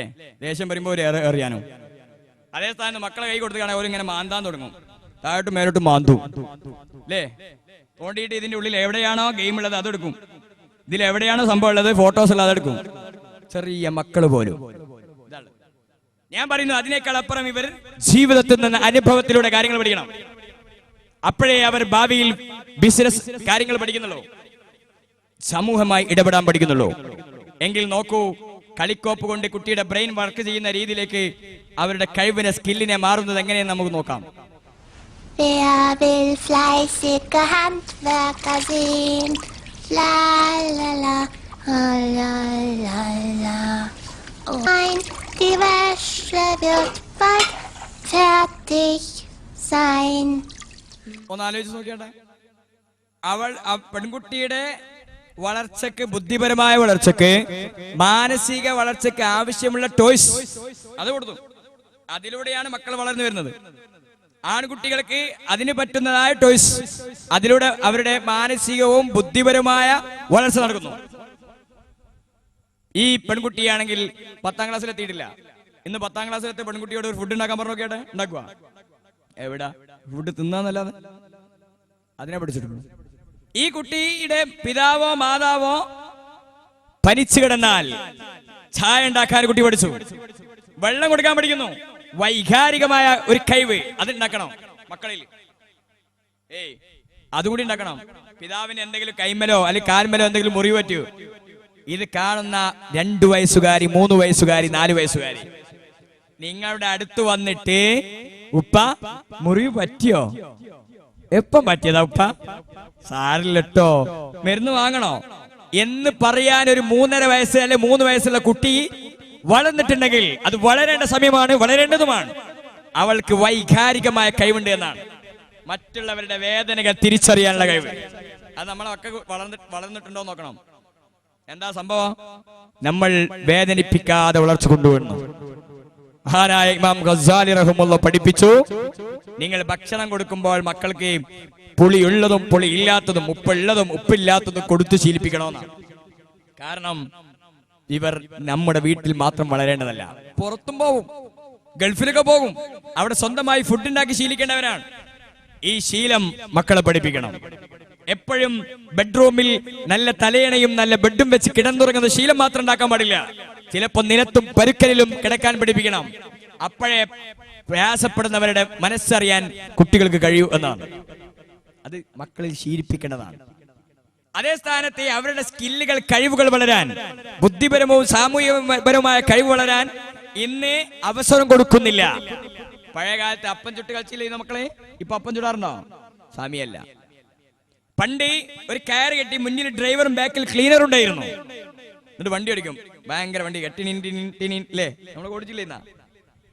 ചിലപ്പോ ചില കുട്ടികളുണ്ട്, എന്ത് രസാന്നറിയോ, ആ പഴമയിലേക്ക് പോയാലേ നല്ല മൈക്കൊക്കെ കെട്ടി ഒരു ചാക്കുനൂലുകൊണ്ട് ഒരു വലിച്ചു കെട്ടി ഒരു ചിരട്ടൊക്കെ വെച്ചിട്ട് പ്രസംഗം, ഭയങ്കര പ്രസംഗമായിരിക്കും. ചെറിയ മക്കൾ ചെയ്തതേ എന്താ രസം കാണാൻ. Stai tu de acolo jos.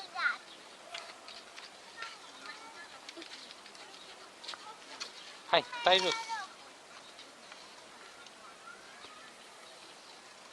Hai, lasă-te pe spate. Hai mă, stai. Atât. Să-i facem o formă, cer.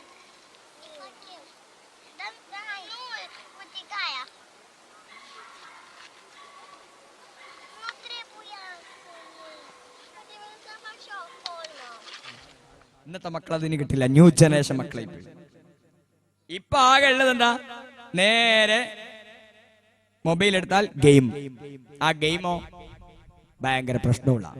ഞാൻ വിദേശത്ത് പ്രോഗ്രാമിന് പോയപ്പോ ഒരു കുട്ടിയെ കൗൺസിലിംഗ് ചെയ്യേണ്ടി വന്നു. 7ാം ക്ലാസ് പഠിക്കുന്ന കുട്ടിയാ. അങ്ങനെ അവനെ കൗൺസിൽ ചെയ്ത കൂട്ടത്തിൽ അവസാനം അവന്റെ പുസ്തകത്തിൽ നിന്ന് ഒരു പേപ്പർ കിട്ടി.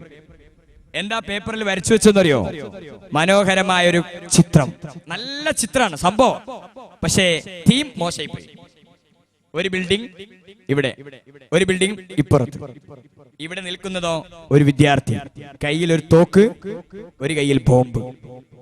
ഞാൻ ചോദിച്ചപ്പോ അവൻ പറഞ്ഞത് ഏതോ ഒരു ഗെയിമിൽ അതുണ്ട്. എന്താ GIT? അക്രമ സ്വഭാവം ഉണ്ടാക്കും. ഇന്ന് മക്കൾ വീണ്ടും ഇരിക്കുന്നത് അവരുടെ കഴിവുകൾ നശിപ്പിക്കുന്നത് ടെക്നോളജിക്ക് മുമ്പിലാണ്. കാർട്ടൂണിന്റെയും സ്പൈഡർമാന്റെയും സൂപ്പർമാന്റെയും ജാക്കി ജാന്റെയും ഛോട്ടാ ഭീമിന്റെയും മുമ്പിലാണ്. കൊച്ചു ടിവിന്റെ അഡിക്റ്റാണ്, പോഗോയുടെ അഡിക്റ്റാണ്. ഇതേ അവർക്ക് ഇഷ്ടമുള്ളൂ. എന്നിട്ട് സാങ്കല്പിക ലോകത്തിലൂടെ, ടോം ആൻഡ് ജെറിയുടെ ലോകത്തിലൂടെ പോവുക. അല്ല മക്കളെ, ടോം ആൻഡ് ജെറി ഇല്ലേ? വിഷമമുണ്ടോ മക്കൾ? വിഷമമുണ്ടല്ലോ ടോം ആൻഡ് ജെറിനെ പറഞ്ഞിട്ട്. കാണാത്ത അല്ലാഹു തആല ബർക്കത്ത് ചെയ്യട്ടെ, എല്ലാവർക്കും അല്ലാഹു ബർക്കത്ത് ചെയ്യട്ടെ. ഇനി മക്കളെ പഠിച്ചു വെച്ചോളി, ഇതിൽ നിങ്ങൾ അഡിക്റ്റ് ആണെങ്കിൽ നിങ്ങൾക്ക് പ്രശ്നം ഉണ്ടാവുന്നത് 10-ലധികം ദോഷങ്ങൾ ഉണ്ടാവും. എന്റെ രക്ഷിതാക്കളെ ഞാൻ നിങ്ങളോട് പറയുന്നു, നിങ്ങളുടെ മക്കൾ ടിവിയുടെയോ കാർട്ടൂണിന്റെയോ ആനിമേഷന്റെയോ അഡിക്റ്റ് ആണെങ്കിൽ 10-ലധികം ദോഷം ഞാൻ എക്സാമ്പിൾ സഹിതം കാണിക്കാൻ പോവാണ്. ഒന്നാമത്തേത്, കുട്ടിയിൽ അറ്റൻഷൻ ഡെഫിസിറ്റ് ഡിസോർഡർ ഉണ്ടാവും. ശ്രദ്ധ കമ്മി എന്ന് പറഞ്ഞ സാധനം ഉണ്ടാവും. അത് രക്ഷിതാക്കൾക്ക് അറിയാം. കുട്ടിയെ വായിപ്പിക്കുന്ന സമയത്ത് പെട്ടെന്ന് മനസ്സിലാവും. എന്താ മോളെ വായിക്ക്, ദിസ് ഇസ് ആപ്പിൾ. അതോ മൂത്രയ്ക്കാൻ വായിക്കാൻ എന്നോടാ പറഞ്ഞത് വായിക്കാൻ, ദിസ് ഇസ് ആപ്പിൾ. താത്തെടുപ്പേ വായിക്കടാ, ദിസ് ഇസ് ആപ്പിൾ. വെള്ളത്തിന് അതിലേക്ക് ശ്രദ്ധ കൊടുക്കാൻ കഴിയുന്നു. രണ്ടാമത്തേത് ഹൈപ്പർ ആക്ടിവിറ്റി ഡിസോർഡർ, അമിത വികൃതി ഉണ്ടാവും. കാരണം ഇവൻ എവിടെ ഇരിക്കുന്നത്? ടിവിന്റെ മുമ്പില്. ഏത് കുട്ടി പുറത്തുപോയി കളിച്ചിട്ട് ഇവന്റെ ശരീരത്തിലുള്ള എനർജി ചെലവഴിച്ചിട്ട് തലച്ചോറിന് വർക്ക് ചെയ്യിപ്പിക്കേണ്ട കുട്ടി ഇരിക്കുന്നത് ടി വി മുമ്പിൽ ഇരിക്കുമ്പോൾ ഉള്ളിൽ അടഞ്ഞിരിക്കുന്ന ആ എനർജി പിടിച്ചു വെക്കുകയാണ്. പിടിച്ചു വെക്കുമ്പോ പിന്നെ അത് ഇളകാൻ തുടങ്ങും. പുറത്തു വരുമ്പോ ഈ ഇളക്കമാണ് ഓവർ സ്മാർട്ടായി മാറുന്നത്, അക്രമ സ്വഭാവത്തിലേക്ക് എത്തിക്കുന്നത്. നോക്കിയാട്ടെ, ഒരു ഹൈപ്പർ ആക്ടിവിറ്റി ഡിസോർഡർ വികൃതി നമ്മളെ കുരുത്തക്കെടുന്ന് അറിയും.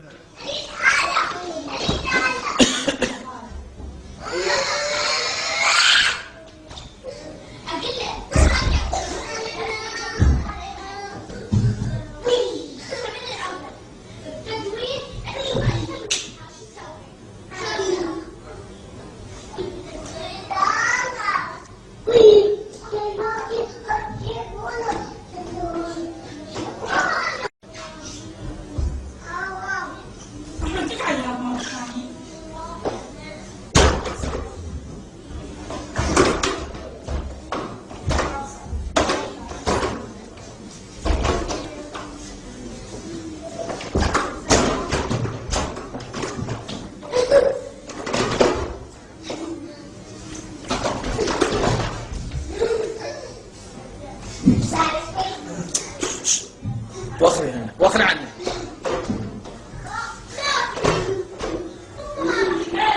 اي جاي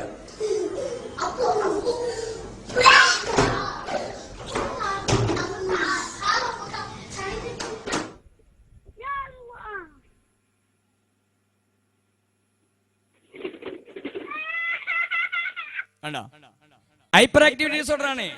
അക്രമ സ്വഭാവം ഉണ്ടാവും. മൂന്നാമത്തേത് തലച്ചോറിൽ ക്ഷയം സംഭവിക്കും.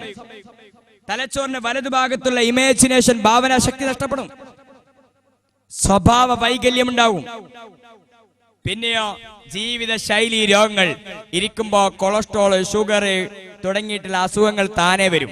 ചലനം നടക്കുന്നില്ല. ആശയവിനിമയങ്ങൾ കുറയും. ഭാഷ സംസാരിക്കുന്ന അല്ലെങ്കിൽ സംസാര വായനാശീലം കുറയും. ഇങ്ങനെ പല ദോഷങ്ങളും കുട്ടികളിൽ ഉണ്ടാകുന്നു. ഇനി ആനിമേഷൻ എന്ന് പറഞ്ഞ സാധനം ഉണ്ട്. നമ്മളും കുട്ടികൾക്ക് സമയമായിട്ട് പോയി കിട്ടട്ടെ എന്ന് വിചാരിച്ച് ചെയ്തു കൊടുക്കുന്ന സാധനം ഉണ്ട്. എന്ത്? ഇങ്ങനത്തെ സാധനങ്ങൾ, ആനിമേഷൻ. ചിലപ്പോ സ്വഭാവം ഒബ്സർവ് ചെയ്ത് നിരീക്ഷണത്തിലൂടെ പഠിക്കുന്നു. എന്റെ രക്ഷിതാക്കളെ ഞാൻ പറയുന്നു, ജനിച്ച് 2 മാസമാകുമ്പോൾ കാണുന്നതും കേൾക്കുന്നതും അറിയുന്നതും മുഴുവൻ തലച്ചോറിൽ റെക്കോർഡ് ചെയ്യാൻ ഇന്ന് കുട്ടികൾക്ക് കഴിയുമെന്ന് ഗവേഷണം കണ്ടെത്തിയിട്ടുണ്ട്. ഹബീബ് റസൂലുള്ളാഹി സ്വല്ലല്ലാഹു അലൈഹി വസല്ലം തങ്ങൾ പറയുന്നു, നിങ്ങളൊരു വസ്തു വാങ്ങിക്കൊണ്ടുവന്നാൽ, പഴവോ മറ്റോ വാങ്ങിക്കൊണ്ടുവന്നാൽ നേരെ വീട്ടിലേക്ക് വരുമ്പോൾ നിങ്ങളുടെ മക്കൾ കൊടുക്കുക. അത് അടുത്ത അയൽവാസിയുടെ കുഞ്ഞിനെ കാണിക്കുന്ന അവസരം ഉണ്ടാകാൻ പാടില്ല. ഈ കുട്ടി ആ കുഞ്ഞിനെ കാണിക്കുമ്പോൾ കൊടുക്കുകയില്ല എന്ന് കണ്ടാൽ ആ വീട്ടിലേക്ക് പറഞ്ഞയക്കാൻ പാടില്ല. കാരണം ആ വീട്ടിലുള്ള കുട്ടിയുടെ മനസ്സിന് ദൗർബല്യം സംഭവിക്കും. അത് അവരുടെ മാതാപിതാക്കളെ ബുദ്ധിമുട്ടിക്കും. അതുകൊണ്ട് അവനെ കൊടുക്കുക എന്നൊരു ശീലത്തിലേക്കാണ് മാറ്റിയെടുക്കേണ്ടത്. നമ്മൾ കളിക്കോപ്പും ഗൾഫിൽ നിന്ന് വരുമ്പോൾ മുട്ടായും അതൊക്കെ കൊണ്ടുവരും. എന്നിട്ടാ ഈ കുട്ടി അതുമായിട്ട് അടുത്ത വീട്ടിൽ പോകും. ഇതൊക്കെ കാണുമ്പോ ആ പിഞ്ചു പൈതലിന്റെ മനസ്സാകെ വിഷമിപ്പിക്കും. അവരുടെ വീട്ടിലുണ്ടല്ലോ, എന്റെ വീട്ടിലില്ലല്ലോ. അപ്പോ ആ വീട്ടുകാരുടെ ഉപ്പയെയും ഉമ്മയെയും ശല്യപ്പെടുത്താൻ തുടങ്ങും. മനസ്സിന് വിഷമം ഉണ്ടാക്കും. അത്രത്തോളം അവന്റെ മനഃശാസ്ത്രം നോക്കിയിട്ടായിരിക്കും കൊടുക്കേണ്ടത്. ഇനി കൊടുക്കുകയാണെങ്കിൽ ഇവനോട് പറയണം, കൊടുക്കണമെന്ന് പഠിപ്പിക്കണം. കൊടുക്കുക എന്നൊരു ശീലത്തിലേക്ക് കൊടുക്കണം. ഇത് നമ്മൾ പഠിപ്പിക്കുന്നില്ല. അതുകൊണ്ട് മക്കളെ, നിങ്ങൾക്ക് എന്തെങ്കിലും വസ്തു കിട്ടിയാൽ കൊടുക്കുക എന്നൊരു ശീലം ഉണ്ടാക്കിയെടുക്കൂലേ? കൊടുക്കുക എന്നുള്ള ശീലം ഉണ്ടാവും. ഇപ്പൊ കണ്ടില്ലേ കാർട്ടൂണിൽ കുട്ടിക്ക് സംഭവിച്ചത് എന്താണ്? സ്വഭാവ ദൂഷണം. ഇനി കണ്ടോളി തെറ്റായ ഒരുപാട് വിഷയങ്ങൾ. ഏത് രീതിയിലാണോ നിങ്ങളുടെ മക്കളെ വളർത്തുന്ന ആ രീതിയിൽ കുട്ടി ചലനം ഉണ്ടാവും. ചെറുപ്പത്തിൽ ശ്രദ്ധിച്ചാൽ വളരെ നല്ലതാണ്. ഒന്ന്, നിങ്ങളുടെ മക്കളെ വളർത്തുന്നത് ഒരു നായയുടെ ഇടയിൽ വെച്ചാണെങ്കിൽ എങ്ങനെ ഉണ്ടാവും?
ഏത് രീതിയിലാണോ ആ രീതി, അതേ ശൈലി കുട്ടി അനുകരിക്കും.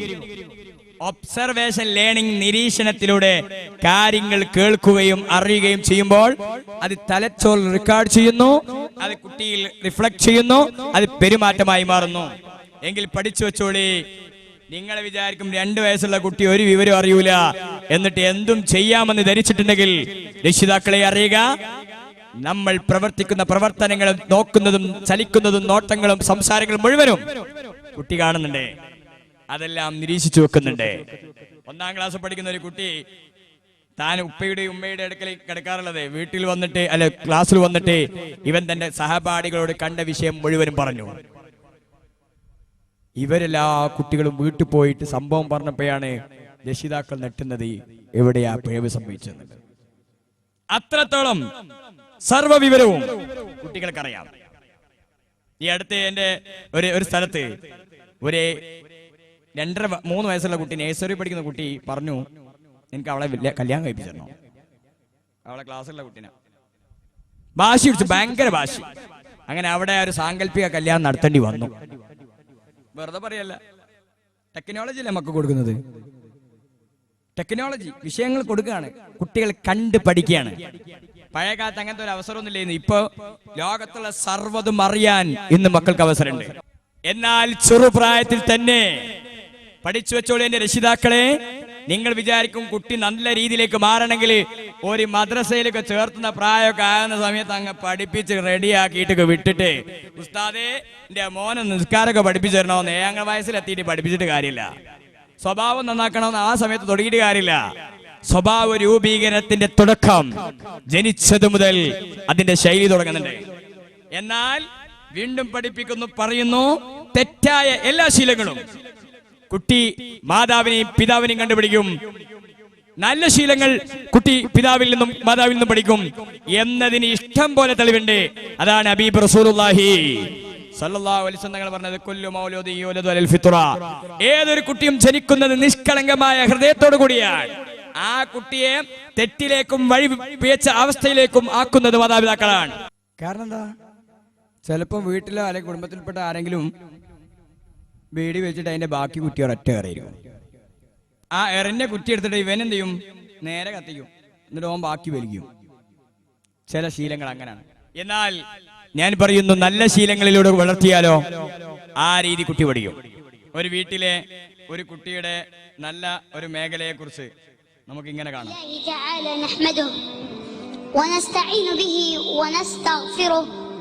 ونعوذ بالله من شرور أنفسنا ومن سيئات أعمالنا من يهده الله فلا مضل له ومن يضلل فلا هادي له أما بعد وأما قبل فلله الأمر من قبل ومن بعد من أين أبدأ كيف أبدأ من أين أبدأ. വീട്ടിൽ നിന്ന് എങ്ങനെയാണോ കാണുന്നത് ആ രീതിയിൽ വളരും. അതുകൊണ്ട് എന്റെ രക്ഷിതാക്കളെ ഞാൻ ഓർമ്മപ്പെടുത്തുന്നു, മക്കൾ ഭാവിയിൽ നമുക്ക് ഗുണമുള്ളവരാവണം. അതിന് ഒന്ന്, മക്കൾക്ക് സമയം ചെലവഴിക്കുക. രണ്ടാമത്തെ, അവർക്ക് സ്നേഹം കൊടുക്കുക. സ്നേഹം എന്ന് പറഞ്ഞാൽ നാം വിചാരിച്ചതുപോലെ ആവശ്യമുള്ളതും ആവശ്യപ്പെടുന്നതും സർവ്വതും വാങ്ങിക്കൊടുക്കുന്നതിനല്ല സ്നേഹം എന്ന് പറയുന്നത്. അവരെ ചിലപ്പോൾ വേദനിപ്പിക്കേണ്ട സമയങ്ങളിൽ വേദനിപ്പിക്കേണ്ടി വരും. അവരെ ശിക്ഷണം നൽകേണ്ട രീതിയിൽ ശിക്ഷണം നൽകേണ്ടി വരും. അവർക്ക് മുമ്പിൽ മൂന്നാമത്തെ കണ്ണ് തുറക്കേണ്ടി വരും. കാരണം പലപ്പോഴും പല ആൺകുട്ടികളും മദ്യത്തിനും മയക്കുമരുന്നിനും ബ്രൗൺ ഷുഗറിനും ആൻസിനും പാൻപരാഗിനും ഇന്ന് അഡിക്റ്റ് ആയിക്കൊണ്ടിരിക്കുകയാണ്. ഒരുപാട് വാർത്തകൾ നമ്മുടെ കയ്യിലുണ്ട്. പെൺകുട്ടികളാണെങ്കിലോ പ്രണയത്തിന്റെ ലോകത്തും ചാടിപ്പോകുന്ന ലോകത്തും മതം മാറിപ്പോകുന്ന ലോകത്തേക്കും അവരും മാറിക്കൊണ്ടിരിക്കുകയാണ്. എത്ര സംഭവങ്ങളാണ്, വിശദീകരിക്കാൻ സമയമില്ലാത്തതെന്ന് ഞാൻ മേഖല വിടുന്നില്ല. ഇനിയോ മക്കൾക്ക് പഠിപ്പിക്കേണ്ട ഒരു കാര്യമുണ്ട്. അവർക്ക് കൊടുക്കേണ്ടത് അനുസരണ, അദബ് പഠിപ്പിക്കണം. ഹബീബ് മുഹമ്മദ് റസൂലുള്ളാഹി സ്വല്ലല്ലാഹു അലൈഹി വസല്ലം പഠിപ്പിച്ചത് മക്കൾക്ക് പഠിപ്പിക്കുന്നതിൽ ഏറ്റവും നല്ലത് അവർക്ക് സൽ സ്വഭാവം പഠിപ്പിക്കുക, അനുസരണ പഠിപ്പിക്കുക. എന്നാ പഠിച്ചു വെച്ചോളി, ഇന്ന് ഏറ്റവും കൂടുതൽ വേണ്ടതും സൽ സ്വഭാവം. മനഃശാസ്ത്രത്തിൽ പേഴ്സണാലിറ്റി എന്ന് പറയും. പഠിച്ചിട്ട് ഞാൻ ചോദിക്കട്ടെ, നിങ്ങൾ ഒരു കടയിൽ ചെന്നാൽ ആ കടക്കാരന് ചോദിക്കാറുണ്ടോ നിങ്ങൾ പഠിച്ച സർട്ടിഫിക്കറ്റ് നോട്ടേന്ന്? ഇല്ലല്ലോ. അതേ സ്ഥാനത്ത് അവരുടെ പെരുമാറ്റമല്ലേ നിങ്ങളെ ആകർഷിക്കാറുള്ളത്? അതാണ്. അതിനാണ് പേഴ്സണാലിറ്റി ഉണ്ടാക്കിയെടുക്കണം. അവർക്ക് ഡിസിപ്ലിൻ പഠിപ്പിക്കണം. എങ്ങനെ ഡിസിപ്ലിൻ പഠിപ്പിക്കേണ്ടത്? മര്യാദ പഠിപ്പിക്കേണ്ടത് എങ്ങനെയാണ്? ഭക്ഷണം കഴിക്കുമ്പോൾ നമ്മളും അവരും ഒരേ സമയത്ത് ഇരുന്നു കൊണ്ട് ഭക്ഷണം കഴിക്കണം. ആ സമയത്ത് നമ്മൾ ബിസ്മില്ലാഹിർ റഹ്മാനിർ റഹീം ചെല്ലുന്നത് അവർ കേൾക്കണം. എന്നിട്ട് അവൻ ബിസ്മി അവനെ കൊണ്ട് ചെല്ലിപ്പിക്കണം. മക്കളൊക്കെ ഭക്ഷണം കഴിക്കുമ്പോൾ ബിസ്മില്ലല്ലേ? ഇല്ലേ? ഭക്ഷണം കഴിച്ചാൽ ബിസ്മില്ലാഹിർ റഹ്മാനിർ റഹീം പറയാറുണ്ടോ? ആണോ? ഭക്ഷണം കഴിച്ചാൽ ബിസ്മില്ലാഹിർ റഹ്മാനിർ റഹീം എന്നാ പറയേണ്ടത്? മറന്നുപോയാ? അൽഹംദുലില്ലാ പറയണം. അതാണ്. ഇനി ചിലപ്പോ ചില കുട്ടികളൊക്കെ ഉണ്ടാവും ഭക്ഷണം ഇങ്ങനെ കൈകൊണ്ട് ഇങ്ങനെ ഒന്നായിട്ട് കളിക്കും ഭക്ഷണത്തില്. ആ സമയത്ത് ചില ആൾക്കാർ കാണുമ്പോൾ അറ്റടിയാ ഇങ്ങനെയാണോ ഭക്ഷണം കഴിക്കല്? അങ്ങനെയാണോ പഠിപ്പിക്കേണ്ടത്? അങ്ങനെയല്ല പഠിപ്പിക്കേണ്ടത്. സ്വഭാവ രൂപീകരണ ബിഹേവിയർ മോഡിഫിക്കേഷൻ നടത്തുമ്പോൾ തെറ്റിനെ ശരിയായ രീതിയിൽ കൊണ്ടുവരേണ്ട ചില വഴികളുണ്ട്. അത് ഹബീബ് മുഹമ്മദ് മുസ്തഫ സല്ലല്ലാഹു അലൈഹി വസല്ലം തങ്ങളുടെ അടുത്ത് വെച്ച് ഒരു കുട്ടി ഭക്ഷണം കഴിക്കുമ്പോ ആ കുട്ടിയോട് പറഞ്ഞു, ഇങ്ങനെ മൊത്തത്തിൽ ഇങ്ങനെ പാത്രത്തിലൂടെ കൈയിട്ട് കളിക്കുകയാണ്. ആ സമയത്ത് പറഞ്ഞു, സമ്മില്ല മോനെ ബിസ്മില്ലാഹിർ റഹ്മാനിർ റഹീം ചൊല്ല്. ചെറിയ വാചകം സമ്മില്ല. അതിന്റെ ക്രമത്തിൽ ആ തുടക്കത്തിൽ അതാ പറയുന്നത്, വക്കുൽ ബി യമീനിക, നിന്റെ അടുത്ത് തിന്ന്. വക്കുൽ ബി യമീനിക, നിന്റെ വലതു കൈ കൊണ്ട് തിന്ന്. വക്കുൽ മിമ്മ യലീക, നിന്റെ അടുത്ത് തിന്ന്. കണ്ട? ആദ്യം എന്താ പറഞ്ഞത്? അവിടെ നിന്ന് ഇവിടെ നിന്ന് കൈ കഴിക്കോ? പോയി കൈ കഴിക്കും. പിന്നെ ബിസ്മില്ലേ എന്നല്ല പഠിപ്പിച്ചത്. ക്രമത്തിൽ ആദ്യം ബിസ്മില്ലേ, പിന്നെ വലത് കൈ എടുക്കുക, പിന്നെ അടുത്ത് തിന്ന്. സിമ്പിൾ വാചകം. എത്ര മനോഹരാണെന്ന്. ഇതാണ് മക്കളെ പഠിപ്പിക്കേണ്ടത്. അത് കുട്ടികൾ കൊടുക്കണം. അത് അനുസരണശീലം പഠിപ്പിക്കണം. ഭക്ഷണം കഴിക്കുമ്പോൾ ഏത് കൈ കൊണ്ട് കഴിക്കണം? ഇടത് കൈ കൊണ്ടാണ് വെള്ളം കുടിക്കുന്നതെങ്കിൽ വലത് കൈ കൊണ്ട് കുടിപ്പിക്കുന്ന ശീലം ഉണ്ടാക്കിയെടുക്കണം. മഹാനായ ഹബീബ് റസൂലുള്ളാഹി സല്ലല്ലാഹു അലൈഹി വസല്ലം തങ്ങൾ ഒരു കുട്ടിയോട് നബിയുടെ കാലത്ത് പറഞ്ഞത്, യാ ഉലാം ഇഹ്ഫദില്ലാഹ യഹ്ഫദുക, മോനെ കുട്ടിയുടെ മനസ്സിൽ കൊടുക്കേണ്ട നിർദ്ദേശത്തിന്റെ ഫസ്റ്റ് പഠിച്ചവനിൽ ചിന്തയാണ്, മോനെ അള്ളാഹുവിനെ സൂക്ഷിക്കണം, എന്നാൽ യഹ്ഫദുക, നിന്നെ അള്ളാഹു സംരക്ഷിക്കും. മോനെ പരീക്ഷയ്ക്ക് എഴുതുന്ന സമയത്ത് പരീക്ഷ എഴുതി കഴിഞ്ഞാൽ പഠിച്ചത് ദുആ ചെയ്യാൻ പറയണം മക്കളോട്. എങ്കിൽ പരീക്ഷയ്ക്ക് ജയിക്കുമെന്ന് പറയും. മോനെ നിസ്കരിച്ചാൽ നിനക്ക് സ്വർഗം നൽകും. ചെറുപ്പത്തിൽ ഭയം കൊടുക്കാൻ പാടില്ല. ചില രക്ഷിതാക്കൾക്ക്, ചില പുരുഷന്മാർക്കുണ്ട്, ആൺകുട്ടികൾക്ക് ഒരു സ്വഭാവമുണ്ട്, ഹെൽമെറ്റ് വെച്ച് കുട്ടികളെ പഠിപ്പിക്കുക, എന്തോ ആക്കിയിട്ട്. അല്ലെ ഉറങ്ങുന്ന സമയത്ത് പെട്ടെന്ന് പിടിച്ച് വലിച്ചിട്ട് വേറെ റൂമിൽ കൊണ്ടുവെക്കുക. കുട്ടി നട്ടും ഭയമാവും, പിന്നെ ആകെ ബേജാറായിരിക്കും. ഒരിക്കലും ചെയ്യാൻ പാടില്ല. ആ ഭയം ചിലപ്പോൾ 50-40 വയസ്സായാലും മാറൂല. കുളത്തിൽ പോകുന്നതിന് മുമ്പ് ചില രക്ഷിതാക്കൾ പറയും, എടാ കുളത്ത് പോകണ്ട, പ്രേതം ഉണ്ടാവട്ടോ, പ്രേതം. ഇനി അവൻ കുളത്ത് പോകില്ല. ഇനി 50 വയസ്സായാലും അവൻ കുളത്തിന് ഇറങ്ങാൻ പേടിയായിരിക്കും. എന്താ കാരണം? ചെറുപ്പത്തിൽ കൊടുത്ത ആ ഒരു ഭയത്തിന്റെ സജഷനാണ്. എങ്കിൽ ഒരു ഭയം എങ്ങനെ കുട്ടിയുടെ മനസ്സിൽ രൂപപ്പെടുന്നു എന്ന് നോക്കാം.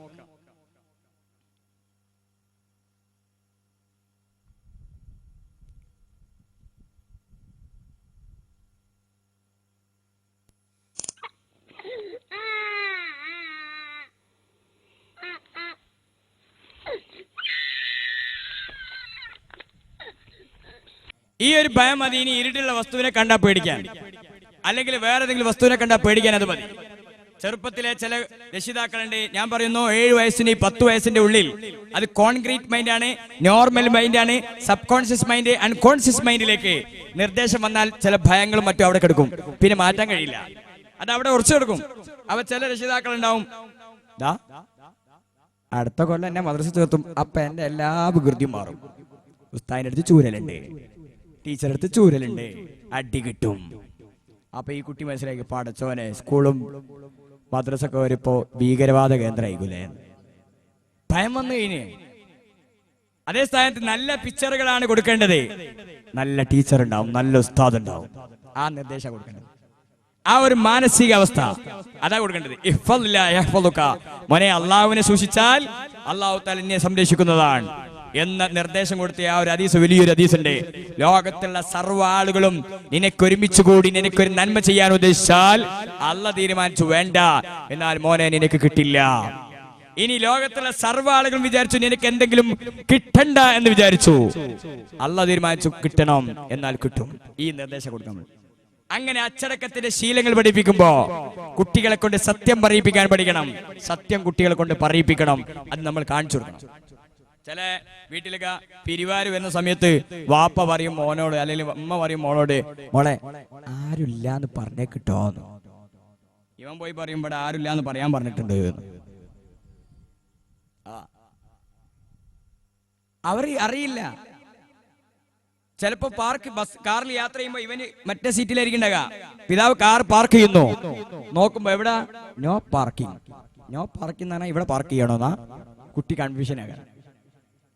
എത്രത്തോളം ഒരു മാതാവും ഒരു മകളും ബസ്സിൽ യാത്ര ചെയ്യുന്നമത്തെ മാതാവ് ആ വിൻഡോ ജനാലിന്റെ അടുത്താണ് നിൽക്കുന്നത്, മകള് നേരെ പുറത്തും. പെട്ടെന്നാണ് പ്രായമുള്ള ഒരു ഉമ്മാമ കയറി വരുന്നത്. കയറി വന്നപ്പോ ഈ മകൾ താനെ എഴുന്നേറ്റ് ഉമ്മാമക്ക് വേണ്ടിയിട്ട്. ഉടനെ ഉമ്മ എന്ത് ചെയ്തെന്നാ ഇരിക്കുന്നേ, അവിടെ പിടിച്ച് വിളിച്ചെത്തി അവിടെ ഇരുന്നോ, സീറ്റ് ഇട്ടൂല. ആരാണ് സ്വഭാവക്കേട് പഠിപ്പിക്കുന്നത്? രക്ഷിതാക്കളാണ്. അതേ സ്ഥാനത്ത് കുട്ടികളുടെ കയ്യിൽ എന്തെങ്കിലും കടലയോ മറ്റോ ഉണ്ടെങ്കിൽ അടുത്ത അപരിചിതരോ മറ്റോ വന്ന് ചോദിക്കും, ഇത്തിരി തരുമോ? അപ്പൊ തമാശ പറയും, കൊടുക്കണ്ടോ, കൊടുക്കണ്ടേ കൊടുക്കണ്ടേ കൊടുക്കണ്ടേ. കൊടുക്കുക എന്ന ശീലം മാറ്റി. നല്ല അനുസരണ ശീലം മാതാവിൽ നിന്നും പിതാവിൽ നിന്നും കിട്ടണം. എന്നെ കണ്ട് പഠിക്കൂ എന്ന് എത്ര രക്ഷിതാവിന് പറയാൻ കഴിയും? അവനെ കണ്ട് പഠിക്കുക, ഇവനെ കണ്ട് പഠിക്കുക, മറ്റവനെ കണ്ട് പഠിക്കുന്നല്ല പറഞ്ഞത്. എന്നെ കണ്ട് പഠിക്കൂ എന്ന് പറയാൻ എത്ര ആളുകൾക്ക് കഴിയുന്നുണ്ട്? അതുകൊണ്ട് നല്ല ശീലങ്ങൾ മുതിർന്ന ആളുടെ ഇടയിൽ വെച്ചുകൊണ്ട് സംസാരിക്കരുതെന്ന് നല്ല ശൈലിയിൽ പറഞ്ഞു കൊടുക്കണം. ഏതൊരു കൽപ്പനയും കൊടുക്കുമ്പോ പിതൃത്വത്തിന്റെ പാരന്റിങ്ങിന്റെ രീതി പരിശുദ്ധ ഖുർആൻ പഠിപ്പിച്ചിട്ടുണ്ട്. എങ്ങനെയാണ് ഒരു കുട്ടിയോട് അഭിസംബോധന നടത്തേണ്ടതെന്ന്. മഹാനായ ലുഖ്മാൻ അലൈഹിസ്സലാം തന്റെ മകനോട് പറയുന്നു, യാ ബുനയ്യ, ഓ കുഞ്ഞിമോനെ, അഖിമിസ്സലാ, നിസ്കരിക്കേന്ന്. കണ്ട, യാ ബുനയ്യ, കുഞ്ഞിമോനെ, അഖിമിസ്സലാ, നിസ്കരിക്കേ എന്നാ പറയുന്നത്. മഹാനായ യൂസുഫ് നബി അലൈഹി സ്വലാം സ്വപ്നം കണ്ടപ്പോ ആ സ്വപ്നം പിതാവിനോട് പറഞ്ഞ സമയം പിതാവ് പറഞ്ഞൊരു വാചകണ്ട്, യാ ബുനയ്യ ലാ തഖ്സുസ് റുഇയാക, പൊന്നാര മോനെ, നീ ഇക്കഥ ആരോടും പറയണ്ട, നീ ഇക്കഥ ആരോടും പറഞ്ഞു പോവണ്ട. ഏത് പ്രതിസന്ധിയിലും ഏത് പ്രശ്നം ഉണ്ടാകുമ്പോഴും കുട്ടിയെ വിളിക്കുന്നത് എത്ര മനോഹരമായ രീതിയിലാണ്. നിങ്ങൾക്കറിയുമോ ഉമർ ഇബ്നുൽ ഖത്താബ് റളിയല്ലാഹു അൻഹു, ആ ഉമർ റളിയല്ലാഹു അൻഹും സഹാബത്തും നബിതങ്ങളും ഇരിക്കുന്ന സദസ്സിൽ തന്റെ കുട്ടിയായ അബ്ദുള്ള എന്ന് പറയുന്ന സഹാബി റളിയല്ലാഹു അൻഹു അവരുണ്ടായിരുന്നു. നബിതങ്ങൾ ഒരു ക്വിസ് പ്രോഗ്രാം നടത്തി. എന്താ ചോദ്യം? ചോദ്യം ഇതാണ്: ഒരു മരമുണ്ട്, അത് മുസ്ലിമിനെ പോലെയാണ്. മുസ്ലിമിനെ പോലെയുള്ള ഒരു മരമുണ്ട്. ആ മരത്തിന്റെ പ്രത്യേകത, ഇല കൊഴിയുകയില്ല, എപ്പോഴും ഫലം ഉണ്ടാവും, എല്ലാവർക്കും ഗുണമുണ്ട്. ആ മരത്തിന്റെ പേരെന്താന്ന ചോദ്യം. ആരും ആൻസർ പറയുന്നില്ല. വലിയ വലിയ സ്വഹാബികൾ അവിടെ ഉണ്ട്. നബി തങ്ങൾ പറഞ്ഞു, അത് ഈത്തപ്പനയാണ്. അത് കഴിഞ്ഞു. സദസ് കഴിഞ്ഞ് പിരിഞ്ഞു പോരുമ്പോൾ അബ്ദുള്ള എന്നവർ പറഞ്ഞു പിതാവിനോട്, ഉപ്പ. ഉമർദാൻ പറഞ്ഞു, എനിക്ക് അതിന്റെ ആൻസർ അറിയായിരുന്നു. ഉമർദാൻ ചോദിച്ചു, അല്ല നീ എന്തേലും പറയാതിരുന്നത്? നീ പറഞ്ഞ എനിക്ക് സന്തോഷമല്ലേനോ? കാരണം ഉമറിന്റെ മകനാണ് ആൻസർ പറഞ്ഞത് എന്ന ക്രെഡിറ്റ് എനിക്ക് കിട്ടൂലെന്ന. അപ്പം പറഞ്ഞേ, നിങ്ങളും വലിയ വലിയ സഹാബികളുള്ള സമയത്ത് ഈ പിഞ്ചുബാലൻ ഞാൻ എങ്ങനെ ആൻസർ പറയും? അത് ഞാൻ ഒരു അദബ് വിചാരിച്ച് പറയാതിരുന്നത്. ഒന്ന് ആലോചിക്കട്ടെ. ലോകത്ത് അദബ് എന്ന് പറയുന്നത് വലിയൊരു സംഭവമാണ്. അത് മക്കളെ പഠിപ്പിക്കണം. അത് ഇന്ന് മക്കളിൽ കാണാത്തത് കൊണ്ട് വലിയ ബുദ്ധിമുട്ടുണ്ട്. ടീച്ചറെ, അധ്യാപകരെ, ഉസ്താദ്മാരെ, വലിയവരെ എങ്ങനെ ആദരിക്കണം, അദബ് കാണിക്കണം പഠിച്ചിട്ടില്ല. ഡിസിപ്ലിൻ സ്വീകരിച്ചിട്ടില്ല. അച്ചടക്കം എന്നാൽ എന്തെന്ന് പോലും അറിഞ്ഞൂടാ. മുമ്പ് ഒരു ക്ലാസ്സിൽ അച്ചടക്കം എന്താന്ന് ചോദിച്ചപ്പോ ഒരു കുട്ടി പറഞ്ഞ, അച്ഛനെ പിടിച്ച് അടക്കം ചെയ്യുന്നതിനാണ് അച്ചടക്കം എന്ന് പറഞ്ഞു. അതാ മക്കളെ അച്ചടക്കം. ഭയങ്കര കുരുത്തക്കേടായിരിക്കും. അതേ സ്ഥാനത്ത് കുട്ടിയിൽ നല്ല സ്വഭാവം പഠിപ്പിക്കുക. ഇനിയോ, കുട്ടി കൺകുളിർമയുള്ള കുട്ടിയാവാൻ ഖുർആനോത്ത് പഠിപ്പിക്കണം. നമ്മൾ നമ്മുടെ മക്കൾക്ക് ഖുർആനോത്ത് പഠിപ്പിക്കാറുണ്ടോ? ഒരു സഹാബിയുടെ അടുത്ത് വന്നിട്ട് മരിക്കാൻ നേരത്തെ ആ സഹാബിയോട് പറഞ്ഞു, നിങ്ങളുടെ മക്കള് ഇവിടെ ദാരിദ്ര്യമായി അനുഭവിച്ച് അവർ ബുദ്ധിമുട്ടാൻ സാധ്യതയല്ലേ, എന്തെങ്കിലും സമ്പാദ്യങ്ങളുണ്ടോ? ആ സമയത്ത് അവർ പറഞ്ഞു, ഞാൻ അവർക്ക് വാക്യ സൂറത്ത് പഠിപ്പിച്ചിട്ടുണ്ട്. ഹബീബ് റസൂലുള്ളാഹി സ്വല്ലല്ലാഹു അലൈഹി വസല്ലം തങ്ങളിൽ നിന്ന് ഞാൻ കേട്ടിട്ടുണ്ട്, വാക്യ സൂറത്ത് പഠിച്ചാൽ, ചൊല്ലിയാൽ, ആ പാരായണം നടത്തിയാൽ ദാരിദ്ര്യം ഉണ്ടാവില്ല. മക്കൾക്ക് ഖുർആനോത്ത് പഠിപ്പിക്കുക. എങ്കിൽ അവരെ കൊണ്ട് നമുക്ക് കൺകുളിർമ ലഭിക്കും. അല്ലാഹു തആല തൗഫീഖ് നൽകുമാറാവട്ടെ. ഒരു പിഞ്ചു ബാലന്റെ ഒരു ഖുർആൻ പാരായണം നമുക്കൊന്ന് ആസ്വദിക്കാം.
എന്ത് മനോഹരമായ ഖുർആൻ പാരായണം അതാണ്.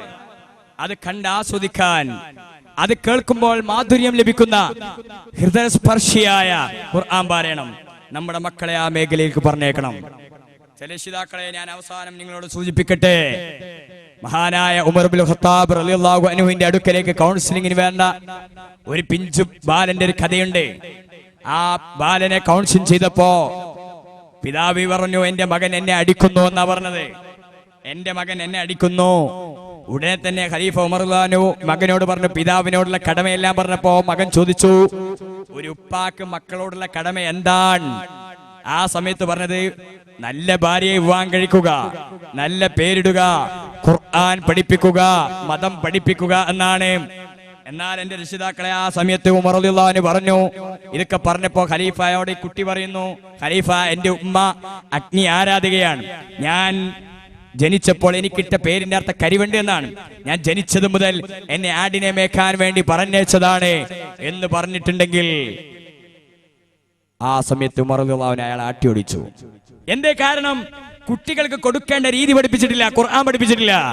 മഹാന്മാരായ പണ്ഡിതന്മാര് പഠിപ്പിച്ചത് 7 വയസ്സാകുമ്പോൾ നിസ്കാരം കൊണ്ട് കൽപ്പിക്കണം എന്നാണെങ്കിൽ 7 വയസ്സിന്റെ മുമ്പ് തന്നെ കുട്ടികൾക്ക് നിസ്കരിക്കേണ്ട, അല്ലെങ്കിൽ നബി തങ്ങൾ എവിടെ ജനിച്ചു, എവിടെ വഫാത്തായി, നബി തങ്ങളുടെ പേരെന്ത്, നബിയുടെ ഉപ്പയുടെ പേരെന്ത്, ഉമ്മയുടെ പേരെന്ത് എന്ന് പറയുന്ന കഥകൾ, ആ ഹബീബിനെ കുറിച്ചും മഹാന്മാരുടെ കഥയും പറഞ്ഞു കൊടുക്കണമെന്നാണ്.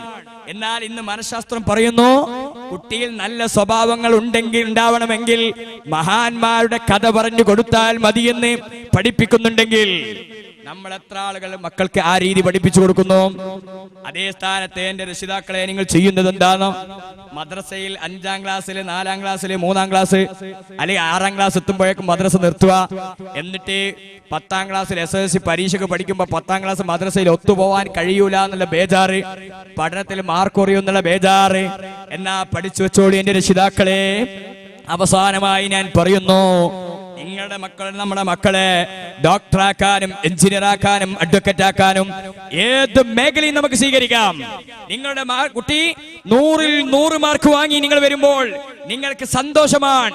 പക്ഷേ ഒരു കാര്യം മനസ്സിലാക്കണം, അവൻ മാർക്ക് മാത്രമേ ഉണ്ടായിട്ടുള്ളൂ. മാർക്ക് എന്നത് ബുദ്ധിയല്ല. നിങ്ങൾ മനസ്സിലാക്കിയത് എന്താണ്? മാർക്ക് എന്ന് പറയുന്നത് ബുദ്ധിയാണോ? അല്ല, അത് ഐക്യു അല്ല, അത് ഓർമ്മയാണ്.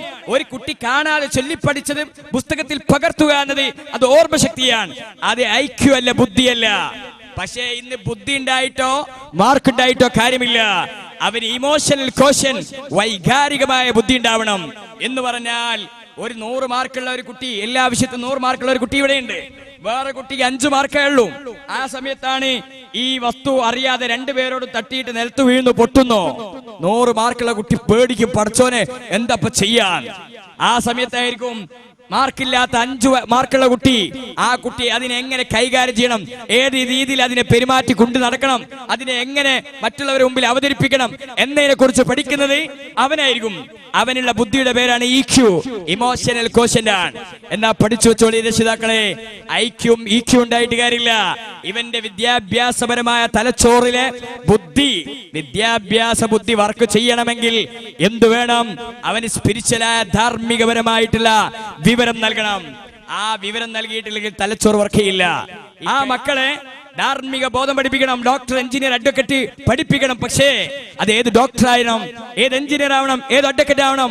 ഉപ്പയെയും ഉമ്മയെയും നാട്ടുകാരെയും ജ്യേഷ്ഠനെയും അനുജനെയും അറിയുന്ന മക്കളാവണം. അല്ലാഹു തആല തൗഫീഖ് നൽകുമാറാവട്ടെ. 1-2 സംഭവം പറഞ്ഞ് ഞാൻ അവസാനിപ്പിക്കുകയാണ്.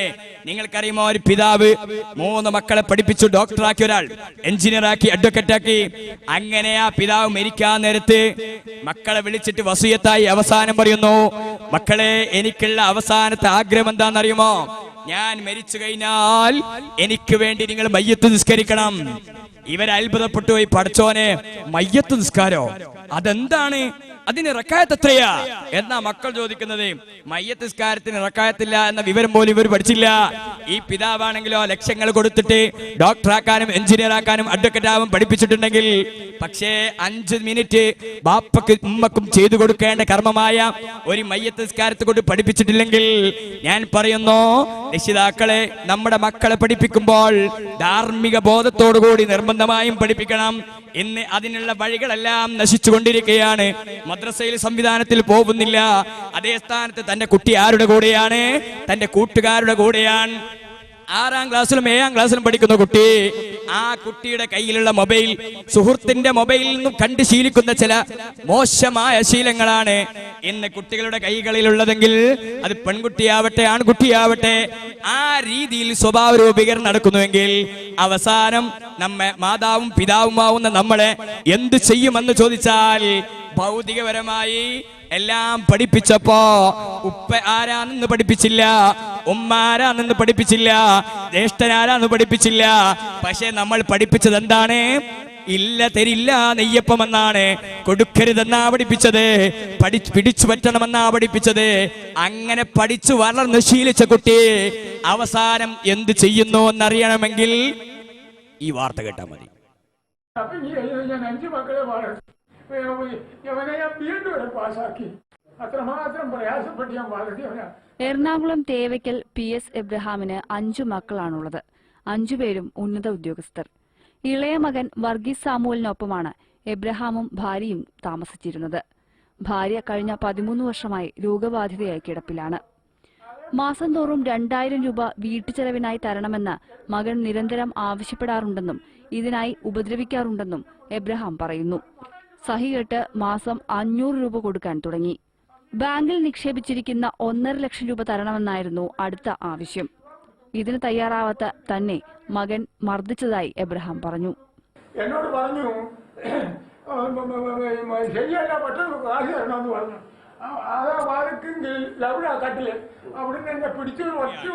എന്നാൽ ഇത് പിതാവിന്റേതാണെങ്കിൽ ഒരു മാതാവിന്റേത് കൂടി നമുക്ക് കേൾക്കാം. ഉടയവരും ഉണ്ടെങ്കിലും തെരുവ് നായ്ക്കൾക്കൊപ്പം ദുരിത ജീവിതം നയിക്കുകയാണ് പുത്തനത്താണിക്കടുത്ത് ചന്ദനക്കാവ് സ്വദേശി വള്ളി എന്ന 70-കാരി. ലക്ഷങ്ങൾ മുടക്കി ഉണ്ടാക്കിയ വീട്ടിൽ മാതാവിനെ കിടത്തുന്നില്ല. അതേ സ്ഥാനത്ത് വൃദ്ധസദനത്തിലാണെങ്കിൽ അതിനേക്കാൾ സുഖമുണ്ടായിരുന്നു. ഒരു ആലയിലാണ് കിടത്തുന്നത്. ഇതാണ് ഇല്ലതരില്ലി നെയ്യപ്പം.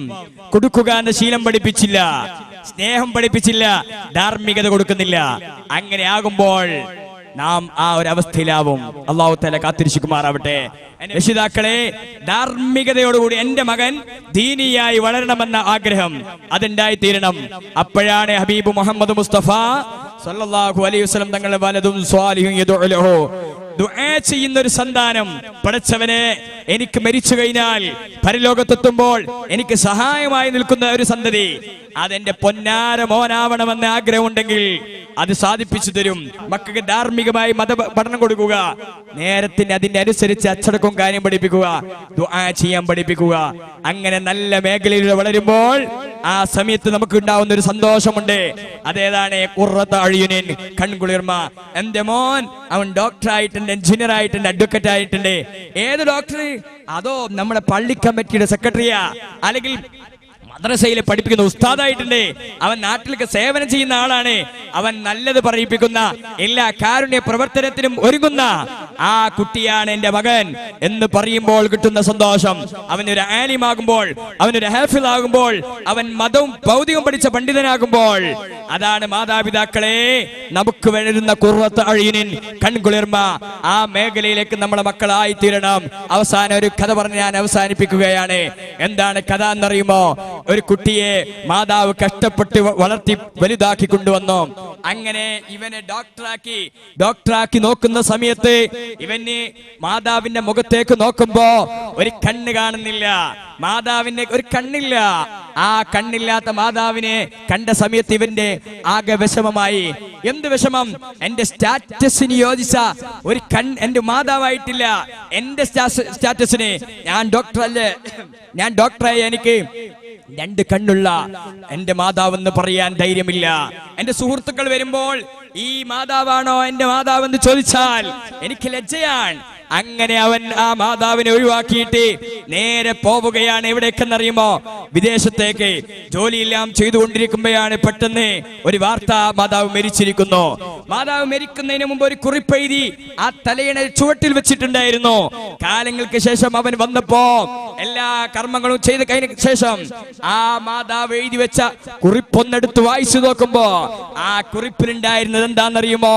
പൊന്നാര മോനെ, നീ പഠിച്ചു വലുതായി വരുന്ന സമയത്ത് നിനക്ക് ടെൻഷൻ ഇല്ലാതിരിക്കാൻ നീ ജന്മന ഒരു കണ്ണിന് കാഴ്ചയില്ലാത്തവനായിരുന്നു.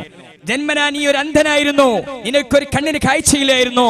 നീ വലുതായി പ്രതിഭയാകുമ്പോൾ നിനക്ക് കണ്ണില്ലാത്തതിന്റെ പേരിൽ വിഷമം വരും, നിനക്ക് ഇൻഫീരിയോറിറ്റി കോംപ്ലക്സ് ഉണ്ടാവും, അപകർഷതാബോധം ഉണ്ടാവും.